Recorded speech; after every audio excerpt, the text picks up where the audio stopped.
versus United States. Mr. Sauer.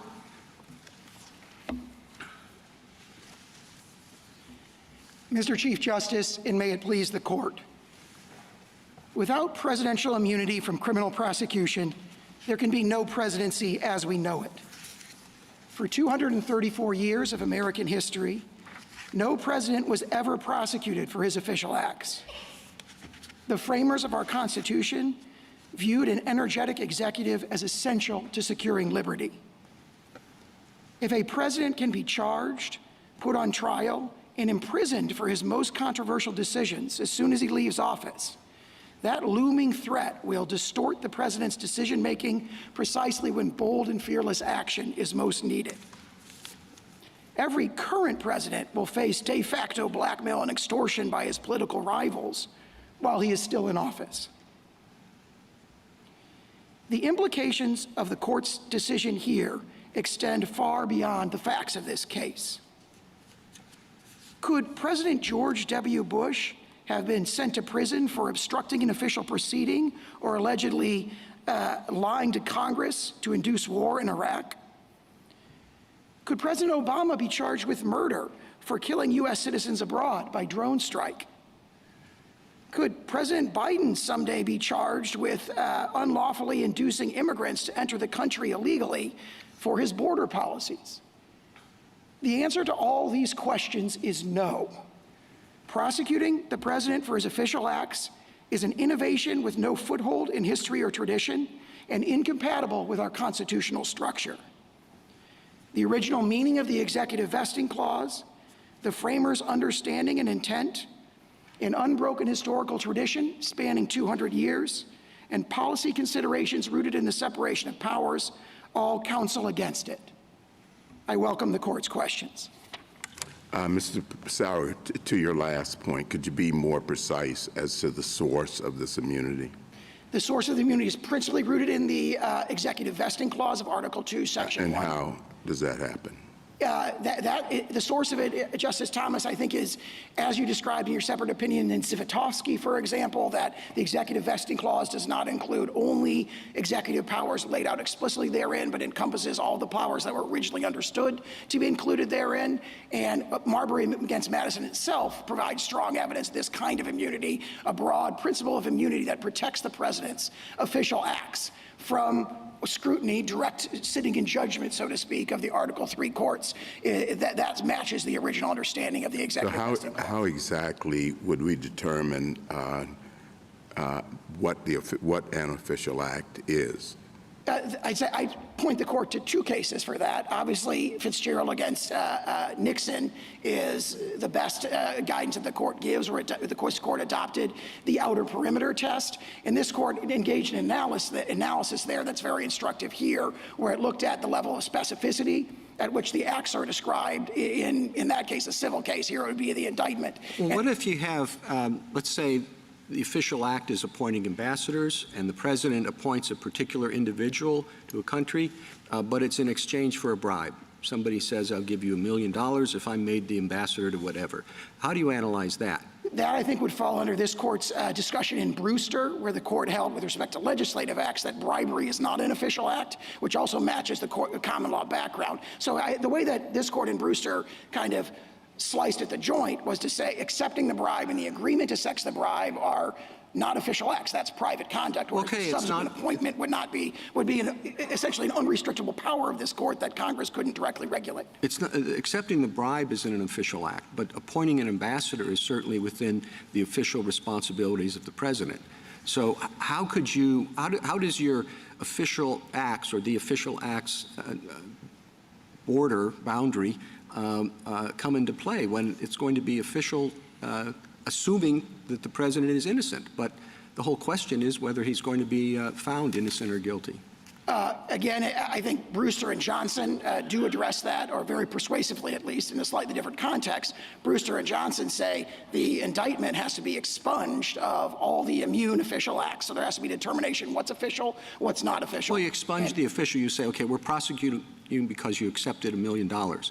They're supposed to not say what it's for, because the what's for part is within the president's official duties? There has to be, we would say, independent source of evidence for that. And keep in mind that this indictment charges what this court has described as unrestrictable powers of the president. So the premise, the logical premise of this indictment is that Congress, by passing vague and general criminal statutes, has purported to directly regulate the president's exercise of things like the exercise of the appointment and removal power, things like his ability to speak directly to the American public, core exercises of his authority under the Recommendations Clause to recommend to Congress, members of Congress, the measures he thinks necessary and expedient. So you have an indictment in this case that goes right to the heartland of the president's powers, that alleges a whole series of official acts and tries to tie them together by saying, well, there's a private aim or a private purpose in that case, and that's a situation which, of course, could be alleged in virtually any indictment. Counsel, it can be alleged, but it has to be proven. Malum in se is a concept long viewed as appropriate in law, that there's some things that are so fundamentally evil that they have to be protected against. Now, I think, and your answer below, I'm going to give you a chance to say if you stay by it. If the president decides that his rival is a corrupt person and he orders the military or orders someone to assassinate him, is that within his official acts that for which he can get immunity? It would depend on the hypothetical, but we can see that could well be an official act. It could, and why? Because he's doing it for personal reasons. He's not doing it like President Obama is alleged to have done it, to protect the country from a terrorist. He's doing it for personal gain. And isn't that the nature of the allegations here? That he's not doing these acts in furtherance of an official responsibility. He's doing it for personal gain. I agree with that characterization of the indictment, and that confirms immunity, because the characterization is that there's a series of official acts that were done for an unlawful. No, because or improper immunity purpose. says even if you did it for personal gain, we won't hold you responsible. How could that be? That's an extremely strong doctrine in this court's case law in cases like Fitzgerald. Well, we Harlan, go back Johnson, to and so Justice forth. Thomas's question, which was, where does that come from?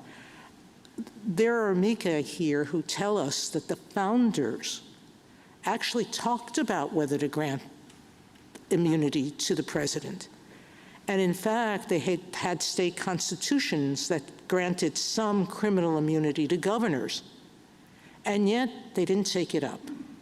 Instead, they pass an impeachment clause that basically says you can't remove the president from office except by a trial in the Senate, but you can impeach him after.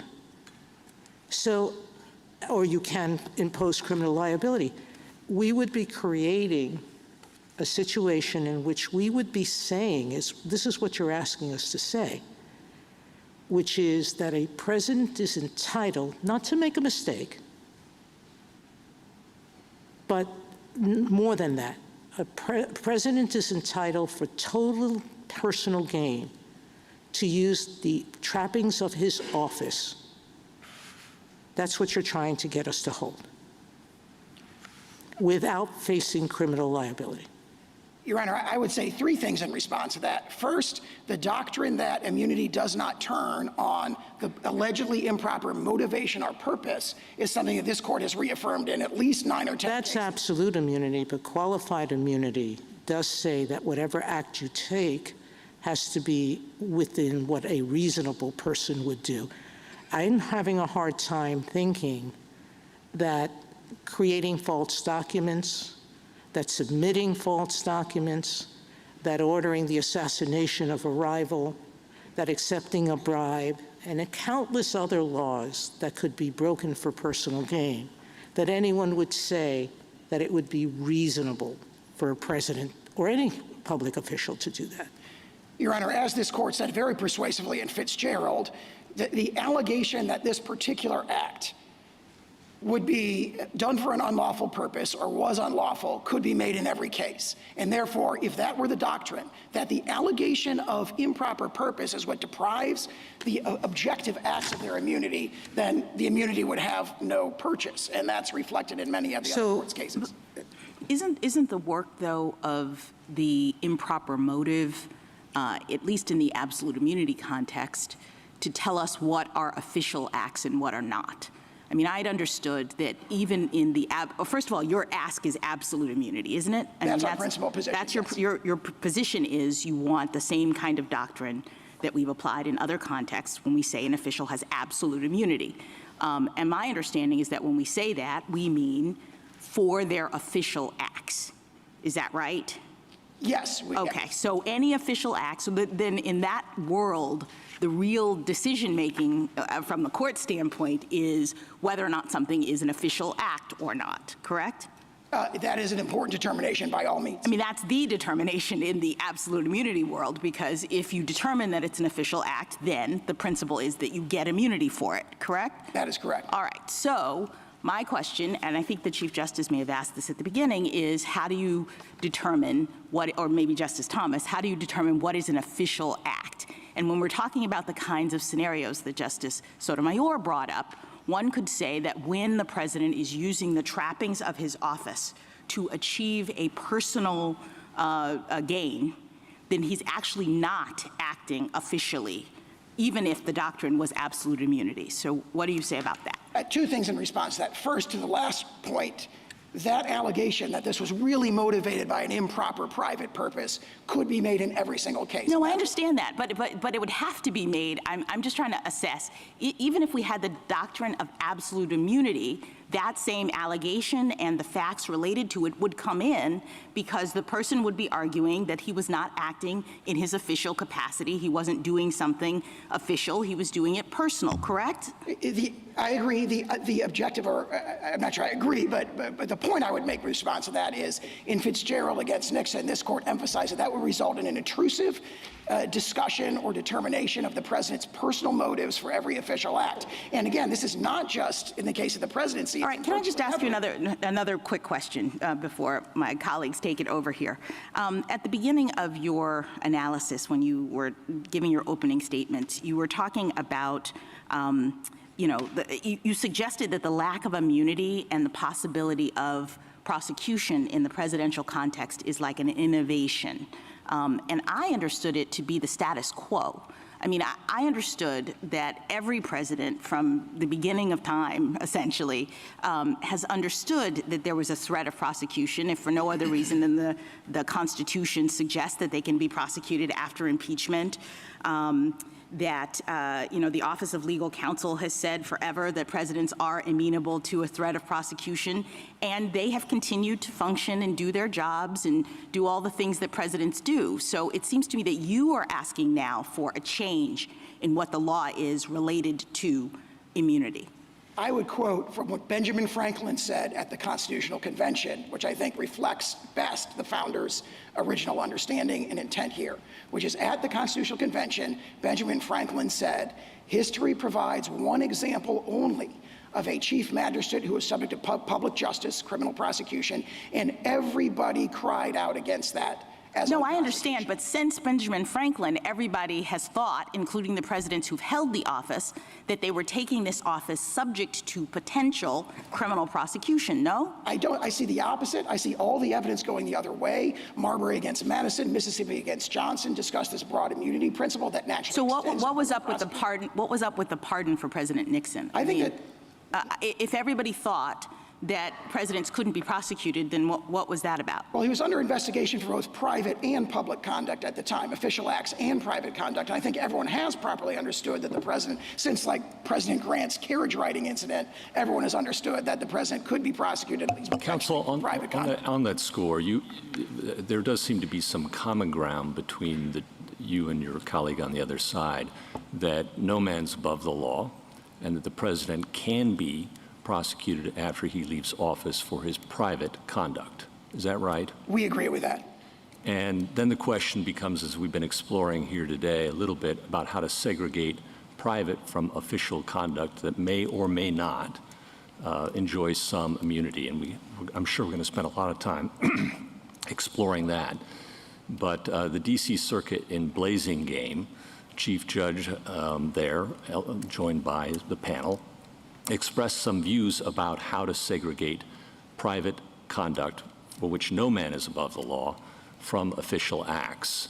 Do you have any thoughts about the test that they came up with there? Yes, we think in the main that test, especially if it's understood through the lens of Judge Katsas' separate opinion, is a very persuasive test. It would be a great source for this court to rely on in drawing this line. And it emphasizes the breadth of that test. It talks about how actions that are, plausibly connected to the president's official duties are official acts. And it also emphasizes that if it's a close case or it appears there's considerations on the other side, that also should be treated as immune. Those are the aspects of that we'd emphasize as potentially guiding the court's discretion. And that left open, here. In that case, the possibility of further proceedings and trial. Exactly right. And that would be a very natural course for this court to take in this place. The court can and should reverse the categorical holding of the D.C. Circuit that there's no such thing as official acts, especially when it comes to... But you'd agree further proceedings would be required? That is correct. There would have to be, and I would point the court to Anderson against Creighton, where the court said there'd be kind of two stages to these further proceedings. There's looking at the indictment itself, or in that case it was a complaint, but look at the charging document itself and see whether on the face of it this is alleging official acts, and if not, or it can't be determined, then there'd be a factual proceeding. And all that under Mitchell against Forsyth and so forth would have to occur before any other proceedings in the district. Counsel, Mr. Sauer, go ahead. Mr. Sauer, you began by explaining why you believe that immunity from criminal prosecution is essential for the proper functioning of the presidency. But my question is whether the very robust form of immunity that you're advocating is really necessary in order to achieve that result. So just to take one possible alternative, suppose the rule were that a former president cannot be prosecuted for official acts unless no plausible justification could be imagined for what the president did, taking into account history and legal precedent and the information that was provided to the president at the time when the act was taken. Would that be sufficient, or if it is insufficient, why would it be insufficient? That might be a much better rule than what emerged from the lower courts here. We think it would be insufficient because, again, that long line of cases talking about using the president's motives and the intrusive consideration of the president's motives as transforming acts to official and unofficial would come into play. And of course, once you can make that allegation, all of a sudden you've opened the door. You no longer have a per se clear bright line rule. You have a determination in every single case. Well, what if it were not? What if it did not involve any subjective element? It was purely objective. You would look objectively at the various relevant factors. That sounds to me a lot like Blazing, and especially viewed through the lens of Judge Katsas' separate opinion, and that may not be different than what we're proposing to the court today. Well, Blazing had to do with the difference between official conduct and private conduct, right? That's correct. I understood the court to be asking that. No, this would apply, and just a possibility. I don't know whether it's a good idea or a bad idea, or whether it can be derived from the structure of the Constitution or the vesting clause or any other source. But this would be applied in a on purely objective grounds when the president invokes an official power in taking the action that is at issue. Yes, I believe the reason I think of Blazing is because it talks about an objective, context-specific determination to winnow out what's official and what is purely private conduct. And again, with a strong degree of deference to what I'm sorry. If I understood Justice Alito, he's suggesting not that. He's suggesting whether, even if it is an official act, whether you still grant immunity if that act is not plausibly viewed as within the realm of law. He can correct me if I'm wrong. That was the question. That, I think, would be a superior rule than the categorical denial that emerged in the trial court here. I do think it would I'm not quite sure why he used the word plausible, because that seems to negate, might as well give absolute if you're saying plausible, because anybody could argue plausibility. We don't even require plausible, we require reasonable in qualified immunity, so. Well, I mean, one might argue that it isn't plausibly legal to order SEAL Team 6, and I don't want to slander SEAL Team 6 because seriously, they're honorable officers, and they are bound by the Uniform Code of Military Justice not to obey unlawful orders. But no, I think one could say that it's not plausible that that is legal, that action would be legal. And I'm sure I've thought of lots of hypotheticals. I'm sure you've thought of lots of hypotheticals where a president could say, I'm using an official power, and yet the president uses it in an absolutely outrageous manner. That, if we're an objective determination, may well be an interesting approach to take. So apply it to the allegations here. What is plausible about the president assisting in creating a fraudulent slate of electoral candidates? Assuming you accept the facts of the complaint on their face, is that plausible that that would be within his right to do? Absolutely, Your Honor. We have the historical precedent we cite in the lower courts of President Grant sending federal troops to Louisiana and Mississippi in 1876 to make sure that the Republican electors got certified in those two cases, which delivered the election to Rutherford B. Hayes. The notion that it's completely implausible, I think, just can't be supported based on the face of this indictment or even knowing that the slate is fake. Knowing that the slate is fake, that they weren't actually elected, that they weren't certified by the state. He knows all those things. The indictment itself alleges, I dispute that characterization. The indictment affixes the word label to the so-called fraudulent electors. It affixes the word fraudulent, but that's a complete mischaracterization. On the face of the indictment, it appears that there was no deceit about who had emerged from the relevant state conventions, and this was being done as an alternative basis. But I want to address a more higher level point, a fundamental point, which is that, as Justice Alito's question indicated, there's a whole series of structural checks other than criminal prosecution that are designed to deter these kind of, outlandish scenarios or extraordinarily obviously illegal things. And that's been viewed in this court's opinions going all the way back to at least Martin against Mott. Where do you think the D.C. Circuit went wrong in how it determined what was official versus what's personal? Well, I read the opinion below in this particular case as adopting a categorical view. It does not matter is the logic of their opinion, because there is no immunity for official acts, and therefore,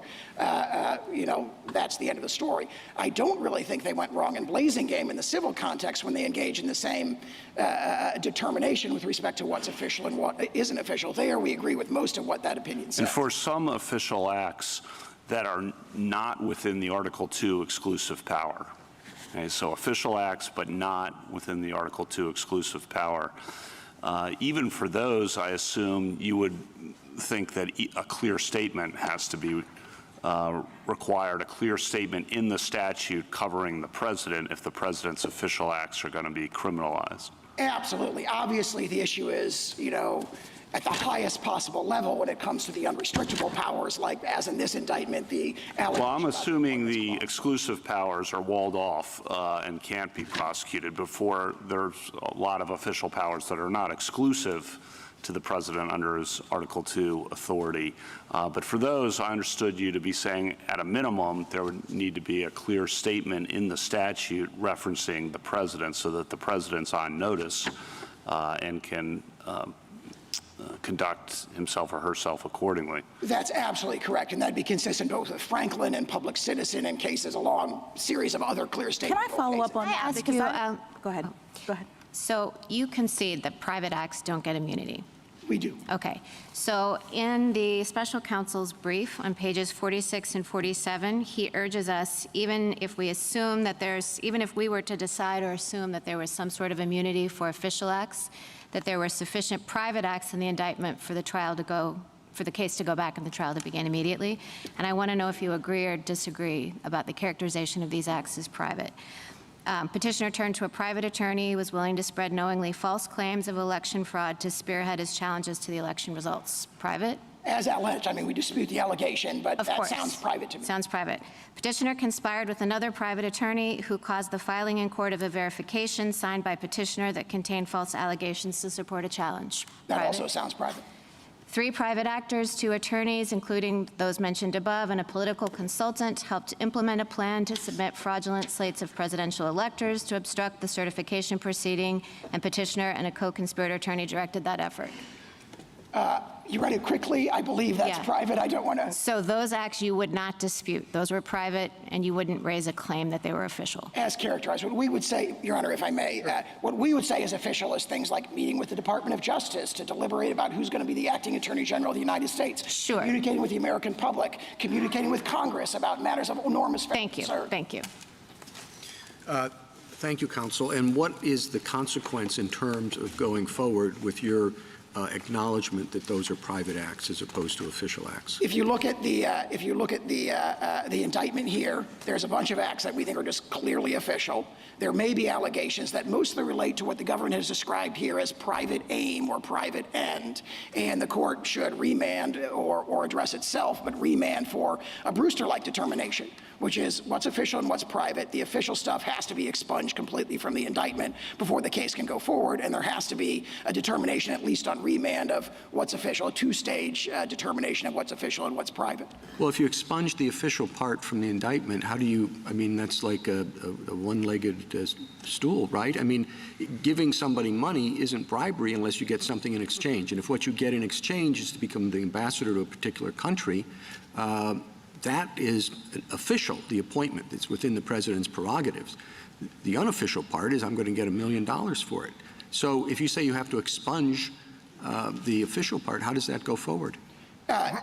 This particular indictment, where we say virtually all the overt conduct is official, we don't believe it would be able to go forward. I mean, there could be a case where it would, but if you look at even the government's brief in this case divides up the indictment into things that, other than the electors' allegations, don't really they haven't disputed that they are official acts, but what they do is say, well, we tie it all together by characterizing it as done, and these are the allegations that the court just referred to, by an improper private aim or private end. Again, that's their words, and that just runs loggerheads, dead set against this court's case law, saying you don't look at, when immunity determinations, the motive, improper motivation or purpose. Thank you. Justice Thomas? Mr. Sauer, in assessing the official acts of a president, do you differentiate between the president acting as president and the president acting as candidate? Yes, we do, and we don't dispute, essentially, the blazing game discussion of that. Okay. But of course, that has to be done by objective determinations, not by looking at what was the purpose of what you did this. And that's the most important point there. Did you, in this litigation, challenge the appointment of special counsel?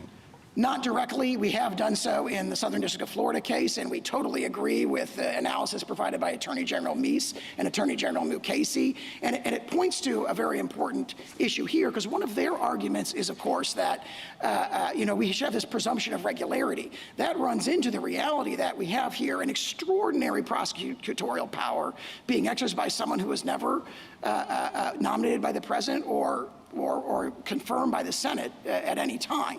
So we agree with that position. We hadn't raised it yet in this case when this case went up on appeal. Justice Alito? When you say that the official act should be expunged from the indictment, that in itself would not achieve very much unless evidence of those official acts were precluded at trial. So is that what you're saying, that the prosecution should not be permitted at trial to prove the official acts as part of the conspiracies that are alleged? Absolutely, and we think that's just the clear implications of Brewster and Johnson and their discussion of this in a very analogous context. Thank you. Justice Sotomayor? I'm a little bit confused by that. If you have a scheme to defraud or a scheme to accept bribery, there's evidence from which you can infer that scheme, and one of it is that the appointment actually happened. It's an official act. You wouldn't expunge that as evidence. You would instruct the jury that there's no liability for the actual appointment, that the liability is for accepting the bribe. Similarly here, I don't think the indictment is charging that the obstruction occurred solely because of conversations with the Justice Department. They're saying you look at all of the private acts and you look in the context of some of the public acts, and you can infer the intent, the private intent from them.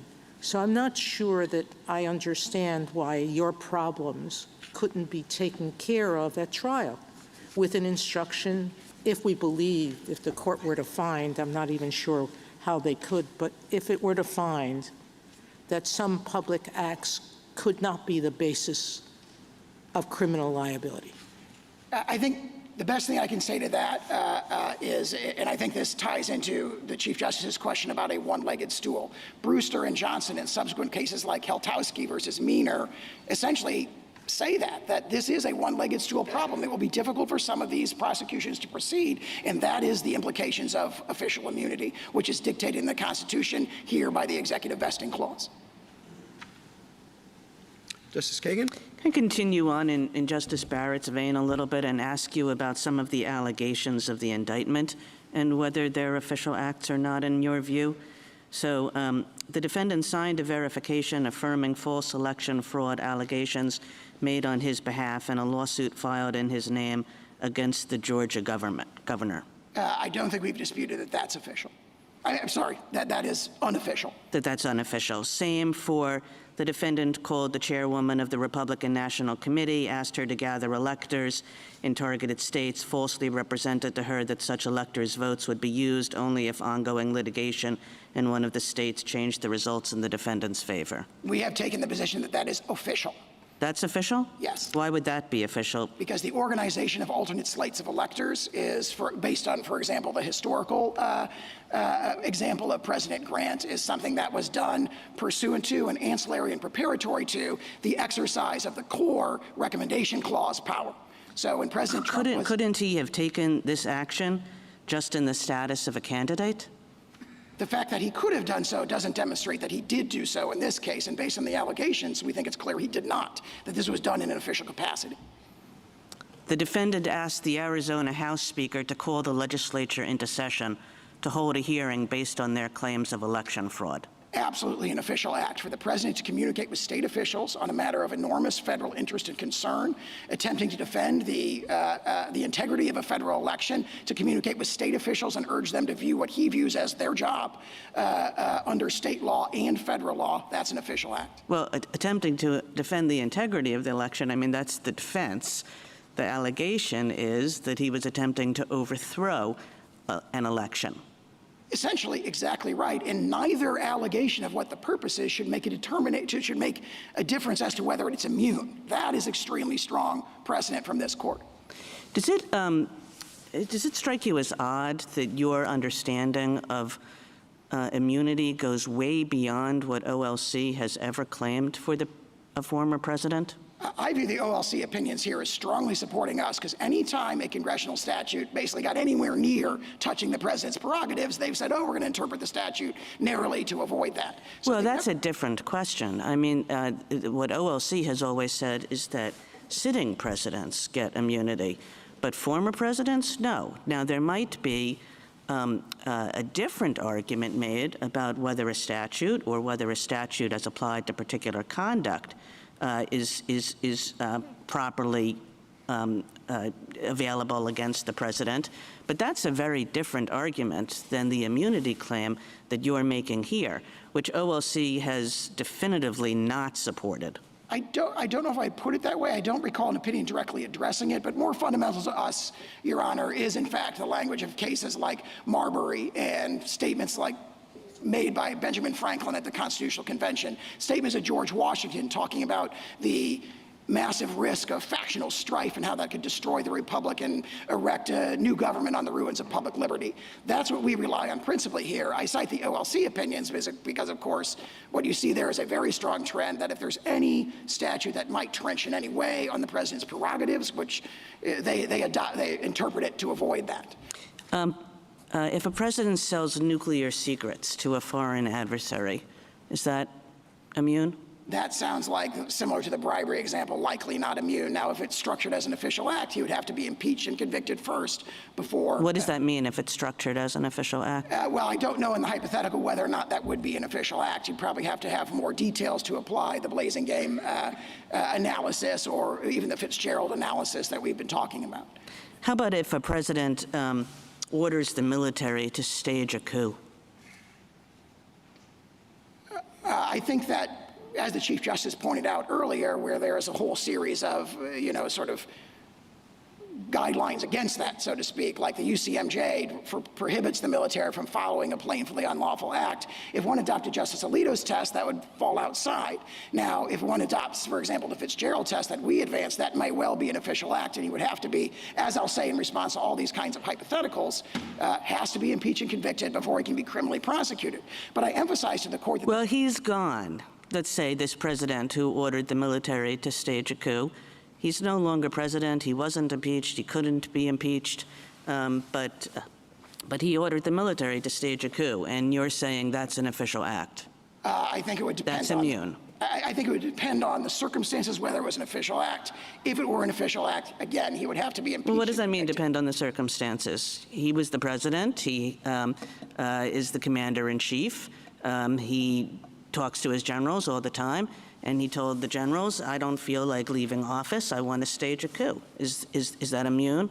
If it's an official act, there needs to be impeachment and conviction beforehand because the framers viewed that kind of If very it's an low official risk. act, is it an official act?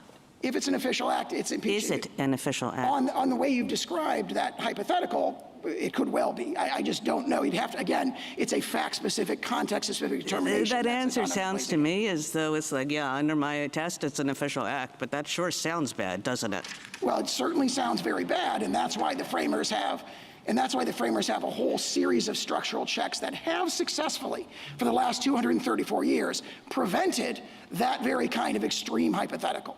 And that is the wisdom of the framers. What they viewed as the risk that needed to be guarded against was not the notion that the president might escape, a criminal prosecution for something, sort of very, very unlikely in these unlikely scenarios. They viewed much more likely and much more destructive to the republic the risk of factional strife discussed by George Washington. The framers did not put an immunity clause into the Constitution. They knew how to. There were immunity clauses in some state constitutions. They knew how to give legislative immunity. They didn't provide immunity to the president. And, not so surprising, they were reacting against a monarch who claimed to be above the law. Wasn't the whole point that the president was not a monarch and the president was not supposed to be above the law? I would say two things in response to that. Immunity, they did put an immunity clause in a sense. They put in the executive vesting clause, which was originally understood to adopt a broad immunity principle that's set forth in the very broad language of Marbury against Madison. And also, they did discuss and consider what would be the checks on the presidency. And they did not say, we need to have criminal prosecution. Right there at the Constitutional Convention, Benjamin Franklin says, we don't have that. That's not an option. Everybody cried out against that as unconstitutional. The structural check we're adopting is impeachment. And it's very clear on that in pages 64 to 69 of the second volume of Farrand. Thank you. Justice Gorsuch? Just returning to the Chief Justice's hypothetical about the ambassador sale and bribery. Congress has a statute that specifically names the president and says he can be criminally prosecuted for bribery, presumably after he leaves office. Outside the core areas that Justice Kavanaugh was talking about, when Congress speaks clearly, couldn't a statute like that, Congress provide a statute like that would allow all manner of evidence to come in to prove the case? I think our position is that would have to be an unofficial act, purely private conduct for that prosecution to go forward. All right, but outside the core areas of executive power, if there is a clear statement from Congress that something is unlawful and it applies to the president, I'm struggling to see why in that case, perhaps the evidence could come in. Yeah, the strongest possible case, in our view, is what you've described as kind of the core executive powers, the unrestrictable powers within the meaning of SELA law. But again, the holding of, for example, Brewster and Johnson that we've relied on doesn't turn on how central it is of a legislative act. It just says if it's an official act, which here we would say applies basically the outer perimeter test of Fitzgerald against Nixon, that doesn't come in. What would happen if presidents were under fear that their successors would criminally prosecute them for their acts in office, whether they're engaged in drone strike, all the hypotheticals? I'm not going to go through them. It seems to me like one of the incentives that might be created is for presidents to try to pardon themselves. Do you have any thoughts about that? That is, didn't think of that until Your Honor asked it. That is certainly one incentive that might be creative. What we think is most important. We've never answered whether a president can do that. Happily, it's never been presented to us. And if the doctrine of immunity remains in place, that's likely to remain the case for those very issues. As Fitzgerald, I think, very powerfully emphasized, the real concern here is there going to be bold and fearless action? Is the president going to have to make a controversial decision where his political opponents are going to come after him the minute he leaves office? Is that going to unduly deter? Is that going to dampen the ardor of that president to do what our constitutional structure demands of him or her, which is bold and fearless action in the face of controversy? And perhaps if he feels he has to, he'll pardon himself every 4 years from now on. But that, as the court pointed out, wouldn't provide the security because the legality of that is something that's never been addressed. Now, one of the checks and balances, in addition to impeachment that you've discussed, is subordinate liability. You don't contest that everybody following an unlawful order beneath the President of the United States can be immediately prosecuted, do you?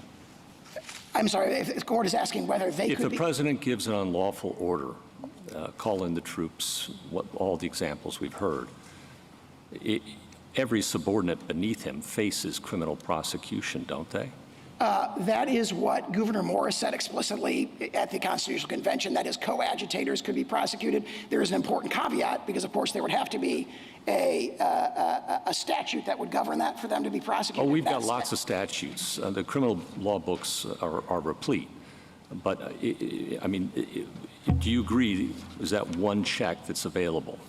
Absolutely. And again, the only caveat that I was making is if that statute was doing what Marbury says you can't do, which is going after the subordinates to restrict, for example, a core executive function, the Franklin Clear Statement Rule might be triggered, and you might not be able to go after that president. So I don't think Congress can say, well, we can't go after the president directly, but we're going to criminalize the way that the president speaks to Congress under the exercise of the Recommendations Clause, and therefore we're going to put in a criminal statute that says if you provide false information to Congress in carrying out the president's recommendation powers, you can be immediately prosecuted. That would at least be a very difficult question. But the fundamental point of drawing that distinction between the president himself and his coadjutators, in the word of Gouverneur Morris of the Constitutional Convention, is an excellent distinction. Justice Kavanaugh? Just follow up on the OLC opinions question. As you read them, and I think I read them, they articulate a clear statement rule as to this court's cases for covering official acts. And your point, I think, but I just want to underscore this, is that none of the statutes alleged here or cited here have a clear statement covering the president, therefore meaning that the president can't be charged for any official acts under these statutes. That's absolutely correct. They're extended way beyond. I mean, now, that's separate from the question what's official versus what's personal, but for that bucket that is official, there's no clear statement, period. That's right. And as to purely private conduct, we don't think the clear statement rule would be invoked. But as to official acts, these statutes, the ones charged in the indictment, are just way far afield from purporting to criminalize in clear terms the president's official acts. And then, just to clarify this, the president's not above the law, the president's not a king. The founders thought that. I think your point in response to that is the president is subject to prosecution for all personal acts, just like every other American for personal acts. The question is acts taken in an official capacity. That's correct. And even those, of course, if there was an impeachment and conviction, could be prosecuted on our view. And we'd emphasize the whole series of structural checks in addition to that, which deter those and have successfully deterred presidential misfeasance for 234 years. Then on the source of immunity, it's not explicit in the Constitution, but also executive privilege is not explicit in the Constitution, yet in United States versus Nixon, the court unanimously said that the Article II executive power in the Constitution encompassed executive privilege, and the same principle presumably would apply to executive immunity being encompassed within that executive power as historically understood. That's absolutely correct, and there's a very telling passage in Free Enterprise Fund where this court talked about how there's a letter from James Madison to Thomas Jefferson at the time of the founding where Madison said, hey, as to the removal power, they did not expressly take this away, so the 1789 Congress understood that it was left in place. So if the original understanding of the executive vesting clause is broad enough to encompass that, it would have to be expressly taken away, which is the opposite of the presumption that they're advancing here. And then lastly, I think you've acknowledged in response to others' questions that some of the acts in the indictment are private, and your view is that some are official. Is it your position then that that analysis of which is which should be undertaken in the first instance by the D.C. Circuit or the district court? Most likely the district court under the logic of Anderson. Thank you. Justice Barrett? So, Mr. Sauer, you've argued that the impeachment clause suggests or requires impeachment to be a gateway to criminal prosecution, right? Yes, I think that's the plain meaning of that second phrase in the clause. Okay, so there are many other people who are subject to impeachment, including the 9 sitting on this bench, and I don't think anyone has ever suggested that impeachment would have to be the gateway to criminal prosecution for any of the many other officers subject to impeachment. So why is the president different when the impeachment clause doesn't say so? Someone very important has made the opposite suggestion as to the president himself, which is Solicitor General Bork, which is reaffirmed in the OLC opinions on this, where Solicitor General Bork in 1973, as to the issue of the vice president, reviewed the historical materials, and he said the sequence is mandatory only as to the president. That is DOJ's view of the original understanding of the impeachment judgment clause, which is exactly our position.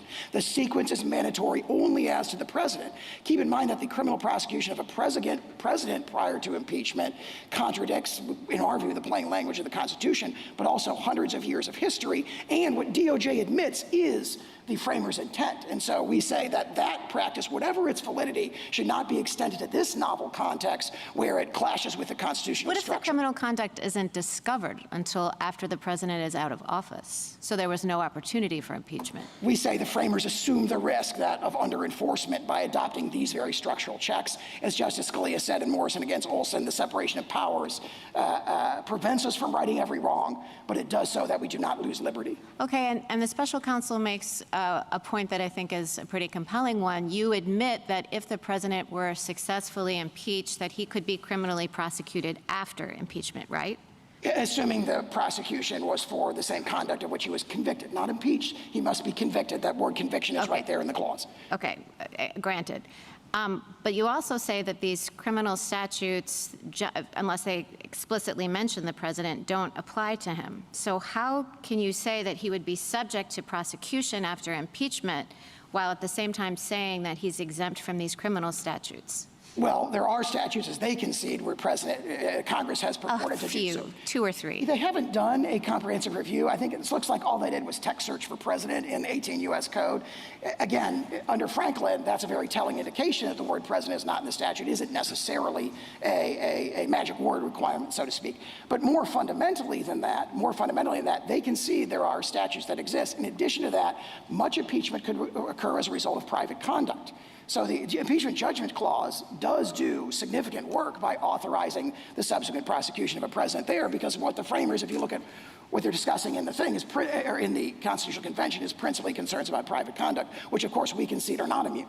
Okay, so just to pick up Justice Kagan's example of a president who orders a coup, let's imagine that he is impeached and convicted for ordering that coup, and let's just accept for the sake of argument your position that that was official conduct. You're saying that he couldn't be prosecuted for that even after conviction in an impeachment proceeding if there was not a statute that expressly referenced the president and made it criminal for the president? There would have to be a statute that made a clear statement that Congress purported to regulate the president's conduct. Okay, thank you. Justice Jackson? So I think I now understand better your position. In your discussions with Justice Kavanaugh, it became clear that you are saying that for the private acts of a president, there's no immunity, but for the official acts of the president, there is immunity. Is that your position? I agree with that. All right. So one thing that occurs to me is that this sort of difficult line drawing problem that we're having with all of these hypotheticals, is this a private act or a public act, is being necessitated by that assumption. Because of course, if official acts didn't get absolute immunity, then it wouldn't matter. We wouldn't have to identify which are private and which are public, correct? That, in fact, is the approach of the D.C. Circuit. There's no determination that needs to be made. Right, but I'm just making, so to the extent we're worried about, like, how do we figure out whether it's private or public, we have to understand that we're only doing that because of an underlying assumption that the public acts get immunity. So let me explore that assumption. Why is it, as a matter of theory, and I'm hoping you can sort of zoom way out here, that the president would not be required to follow the law when he is performing his official acts? Everyone else, there are lots of folks who have very high-powered jobs, who make a lot of consequential decisions, and they do so against the backdrop of potential criminal prosecution if they should break the law in that capacity. And we understand and we know, as a matter of fact, that the President of the United States has the best lawyers in the world. When he's making a decision, he can consult with pretty much anybody as to whether or not this thing is criminal or not. So why would we have a situation in which we would say that the president should be making official acts without any responsibility for following the law? I respectfully disagree with that characterization. The president absolutely does have responsibility. He absolutely is required to follow the law in all of his official acts, but the remedy for that is the question. Could he be subject to personal vulnerability, sent to prison for making a bad decision after he leaves office? But other people who have consequential jobs and who are required to follow the law make those determinations against the backdrop of that same kind of risk. So what is it about the president? I mean, I've heard you say it's because the president has to be able to act boldly, make kind of consequential decisions. I mean, sure, but again, there are lots of people who have to make life and death kinds of decisions, and yet they still have to follow the law, and if they don't, they could be sent to prison, et cetera, et cetera. So I say two things in response to that, Yes. both from Fitzgerald. That's the very sort of inference or reasoning that this court rejected in Fitzgerald. No, but let me just, Fitzgerald was a civil situation in which the president actually was in a different position than other people because of the nature of his job, the high-profile nature, and the fact that he touches so many different things. When you're talking about private civil liability, anybody on the street can sue him, we could see that the president was sort of different than the ordinary person when you say, should he be immune from civil liability from anybody who wants to sue him? But when we're talking about criminal liability, I don't understand how the president stands in any different position with respect to the need to follow the law as he is doing his job than anyone else. He is required to follow the law. And what But he's Fitzgerald not said is if there's that no criminal prosecution. If there's no threat of criminal prosecution, what prevents the president from just doing whatever he wants? all the structural checks that are identified in Fitzgerald and a whole series of this court's cases that go back to Martin against Mott, for example, impeachment, oversight by Congress, public oversight. There's a long series of them. Fitzgerald directly addresses this in the civil context, and we think that language naturally ports. I'm not sure that's much of a backstop. And what I'm, I guess, more worried about, you seem to be worried about the president being chilled. I think that we would have a really significant opposite problem if the president wasn't chilled.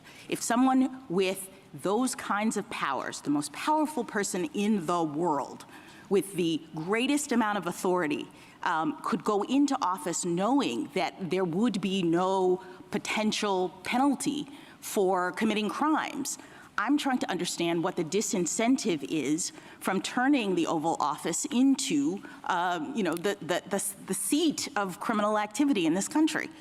I don't think there's any allegation of that in this case. And what George Washington said is, what Benjamin Franklin said is, we view the prosecution of a chief executive as something that everybody cried out against as unconstitutional. And what George Washington said is, we're worried about factional strife, which will No, I'm also, let me put this worry on the table. If the potential for criminal liability is taken off the table, wouldn't there be a significant risk that future presidents would be emboldened to commit crimes with abandon while they're in office? It's right now the fact that we're having this debate because OLC has said that presidents might be prosecuted.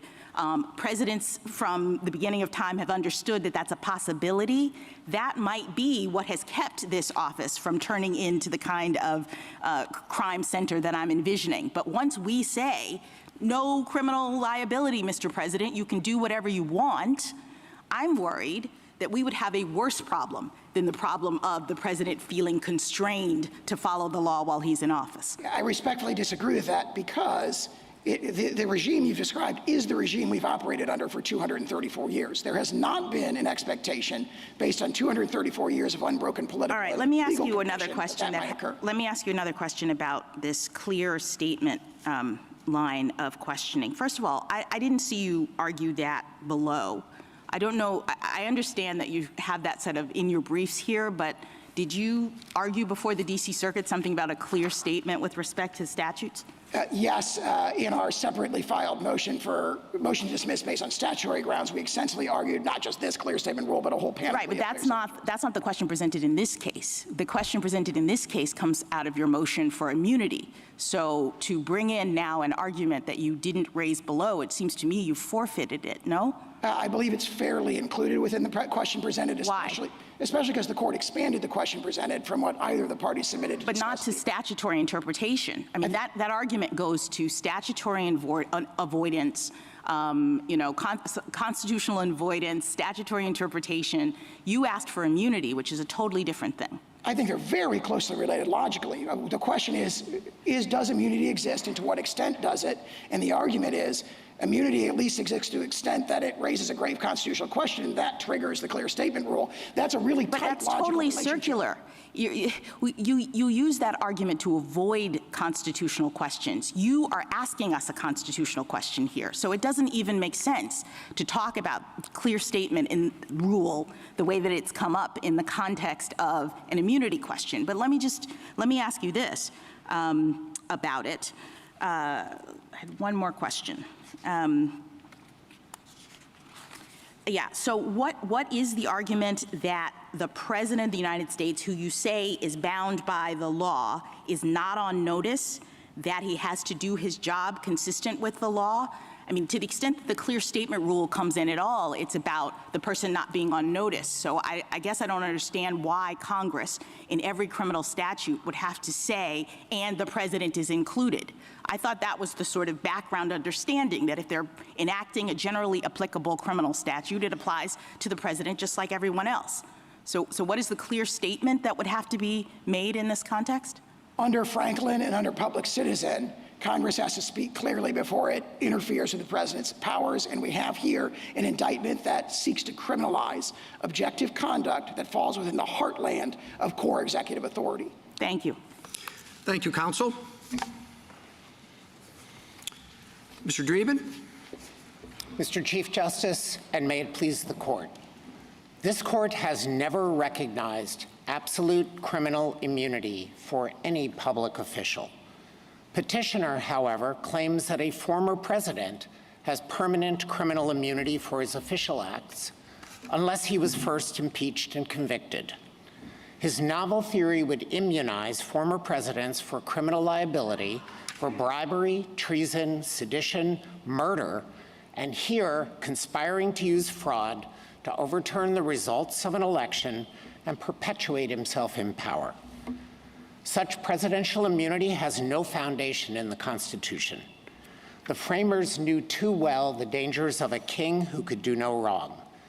They therefore devised a system to check abuses of power, especially the use of official power for private gain.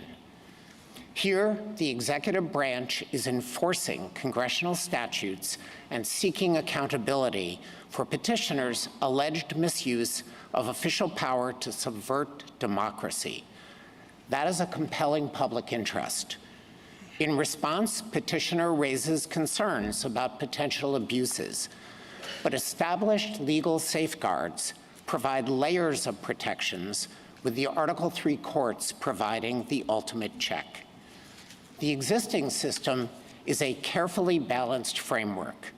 It protects the president, but not at the high constitutional cost of blanket criminal immunity. That has been the understanding of every president from the framing through Watergate and up to today. This court should preserve it. I welcome the court's questions.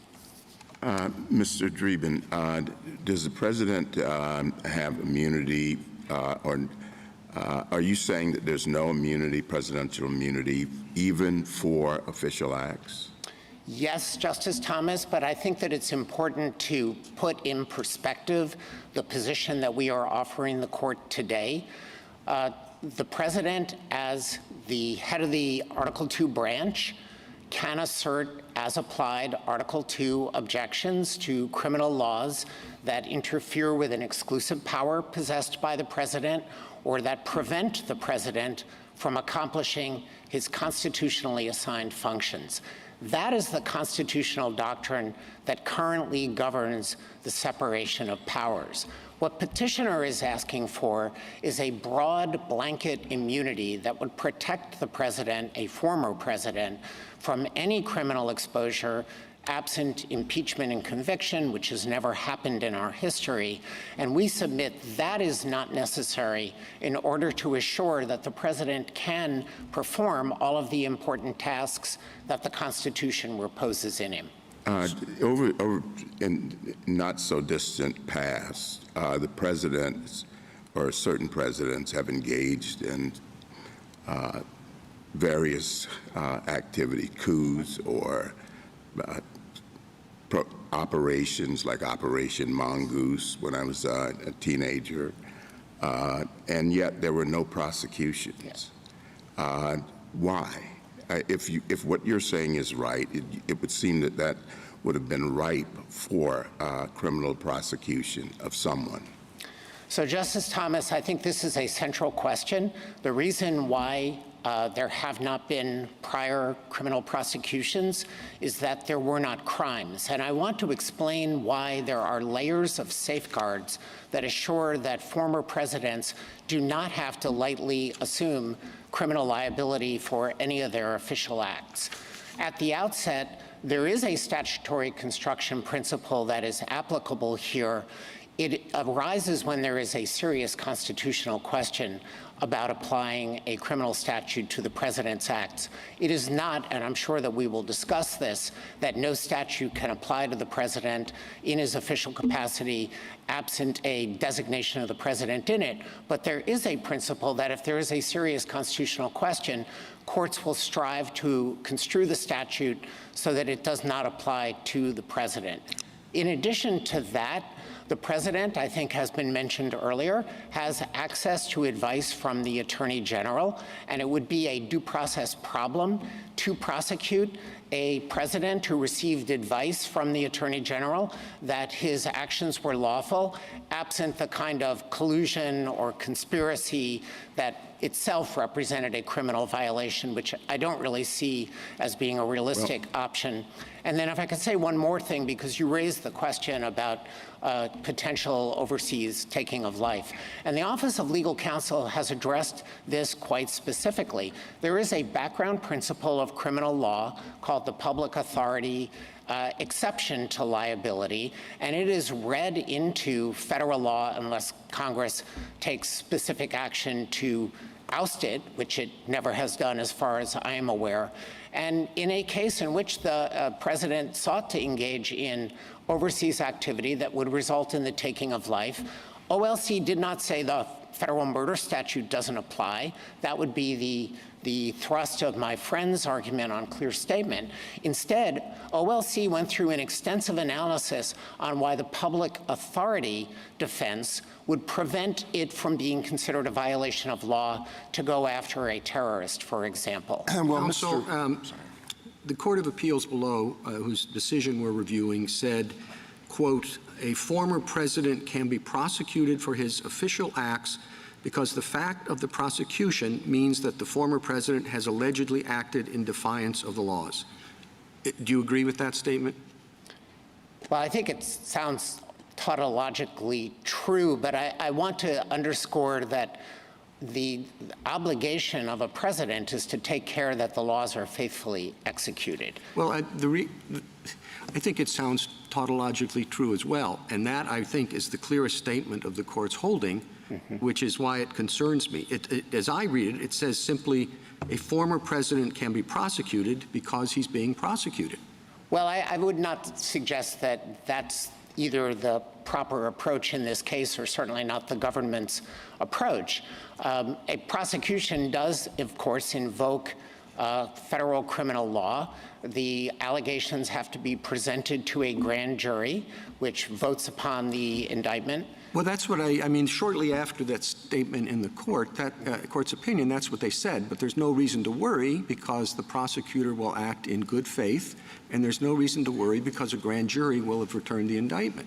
Now, you know how easy it is in many cases for a prosecutor to get a grand jury to bring an indictment, and reliance on the good faith of the prosecutor may not be enough in the some cases. I'm not suggesting here. So if it's tautological, and those are the only protections that the Court of Appeals below gave, and that is no longer your position, you're not defending that position, why shouldn't we either send it back to the Court of Appeals or issue an opinion making clear that that's not the law? Well, I am defending the Court of Appeals judgment, and I do think that there are layered safeguards that the court can take into account that will ameliorate concerns about unduly chilling presidential conduct. That concerns us. We are not endorsing a regime that we think would expose former presidents to criminal prosecution in bad faith, for political animus, without adequate evidence. A politically driven prosecution would violate the Constitution under Waite versus United States. It's not something within the arsenal of prosecutors to do. Prosecutors take an oath, the Attorney General takes an oath. So well, I don't want to overstate Your Honor's concern with potentially relying solely on good faith. But that's an ingredient, and then the courts stand ready to adjudicate motions based on selective prosecution, political animus.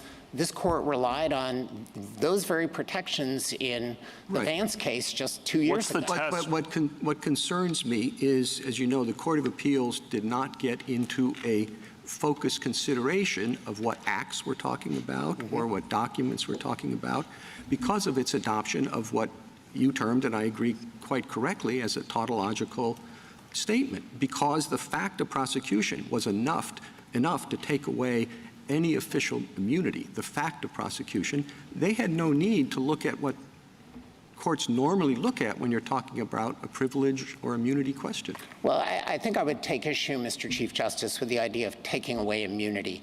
There is no immunity that is in the Constitution unless this court creates it today. There certainly is no textual immunity. We do not submit that that's the end of the story. United States versus Nixon wasn't a textually based case. Neither was Nixon versus Fitzgerald. We endorse both of those holdings.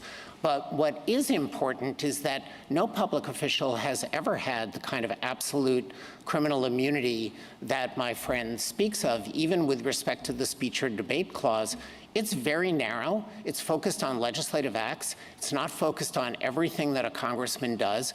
And it responds to a very specific historical circumstance that basically involved the two other branches potentially harassing legislators and preventing them from doing their jobs. That's why it ended up in the Constitution.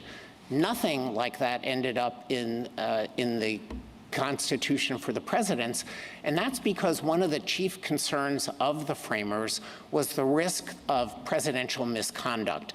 They labored over this.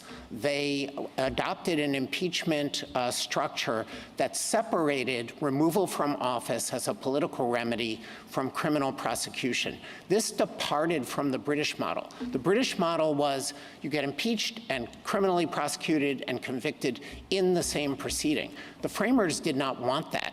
They wanted a political remedy in case a president was engaging in conduct that endangered the nation. He could be removed. He can't be prosecuted while he's a sitting president. That's been the longstanding Justice Department position. Mr. Dreeben, you dispute the proposition that a former president has some form of immunity.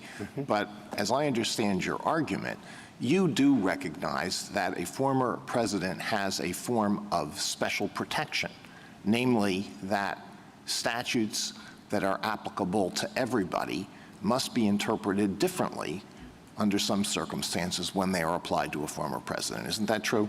It is true because, Justice Alito, of the general principle that courts construe statutes to avoid serious constitutional questions, and that has been the longstanding practice of the Office of Legal Counsel in the Department of Justice. All right, so this is more, I think, than just a quarrel about terminology, whether what the former president gets is some form of immunity or some form of special protection, because it involves this difference, which I'm sure you're very well aware of. If it's just a form of special protection, in other words, statutes will be interpreted differently as applied to a former president, then that is something that has to be litigated at trial. The former president can make a motion to dismiss and may cite OLC opinions, and the district court may say, well, that's fine. I'm not bound by OLC, and I interpret it differently, so let's go to trial.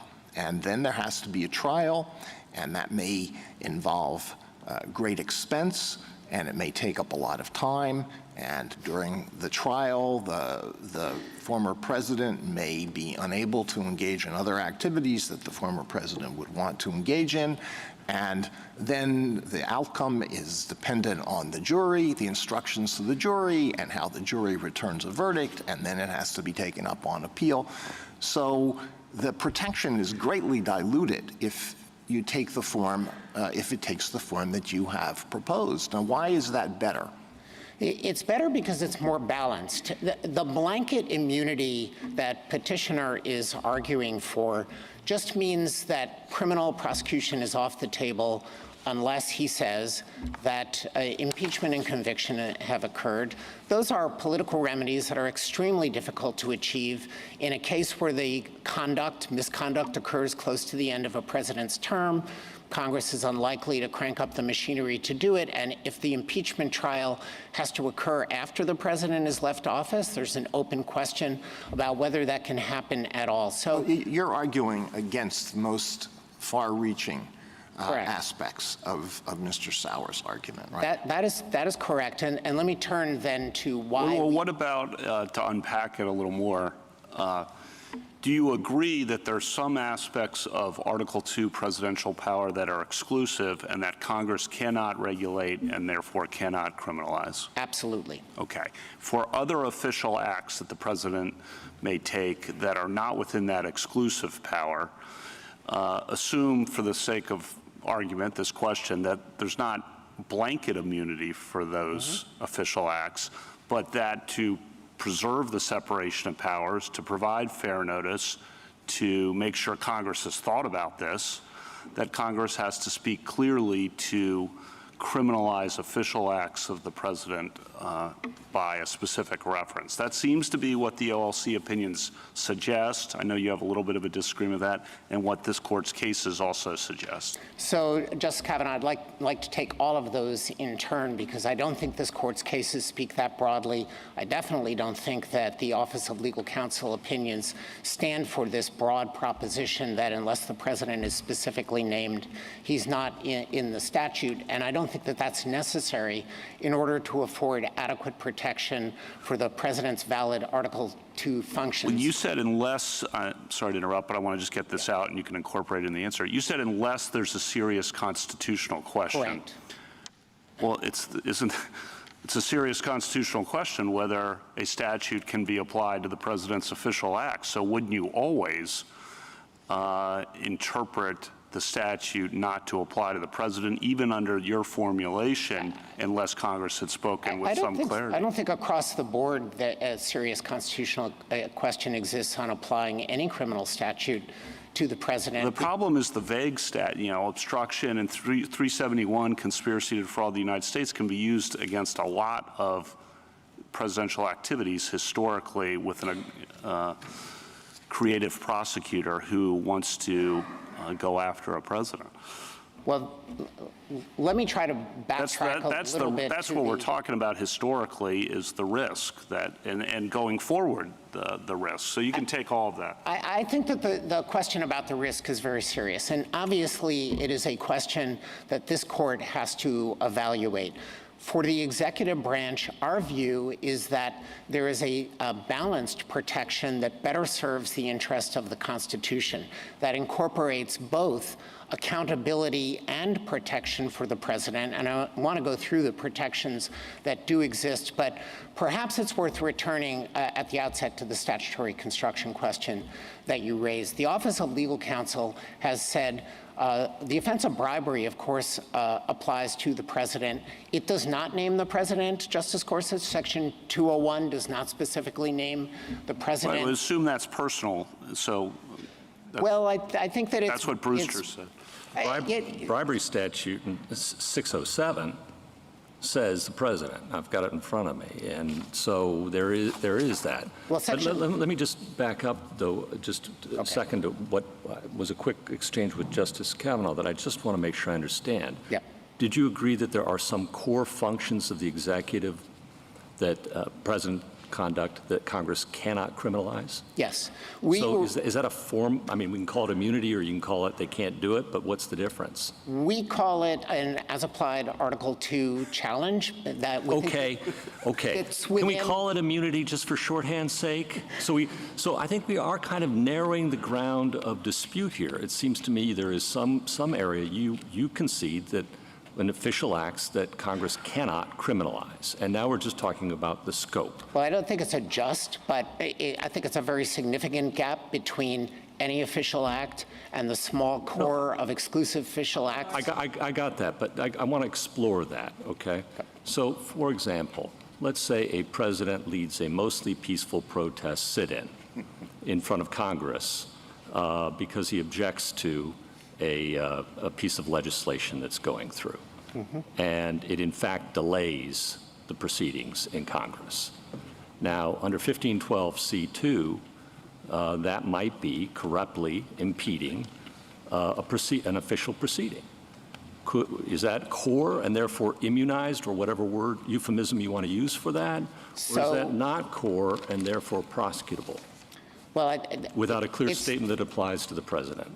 It's not core. The core kinds of activities that the court has acknowledged are the things that I would run through the Youngstown analysis. And it's a pretty small set, but things like the pardon power, the power to recognize foreign nations, the power to veto legislation, the power to make appointments, these are things that the Constitution specifically allocates to the president.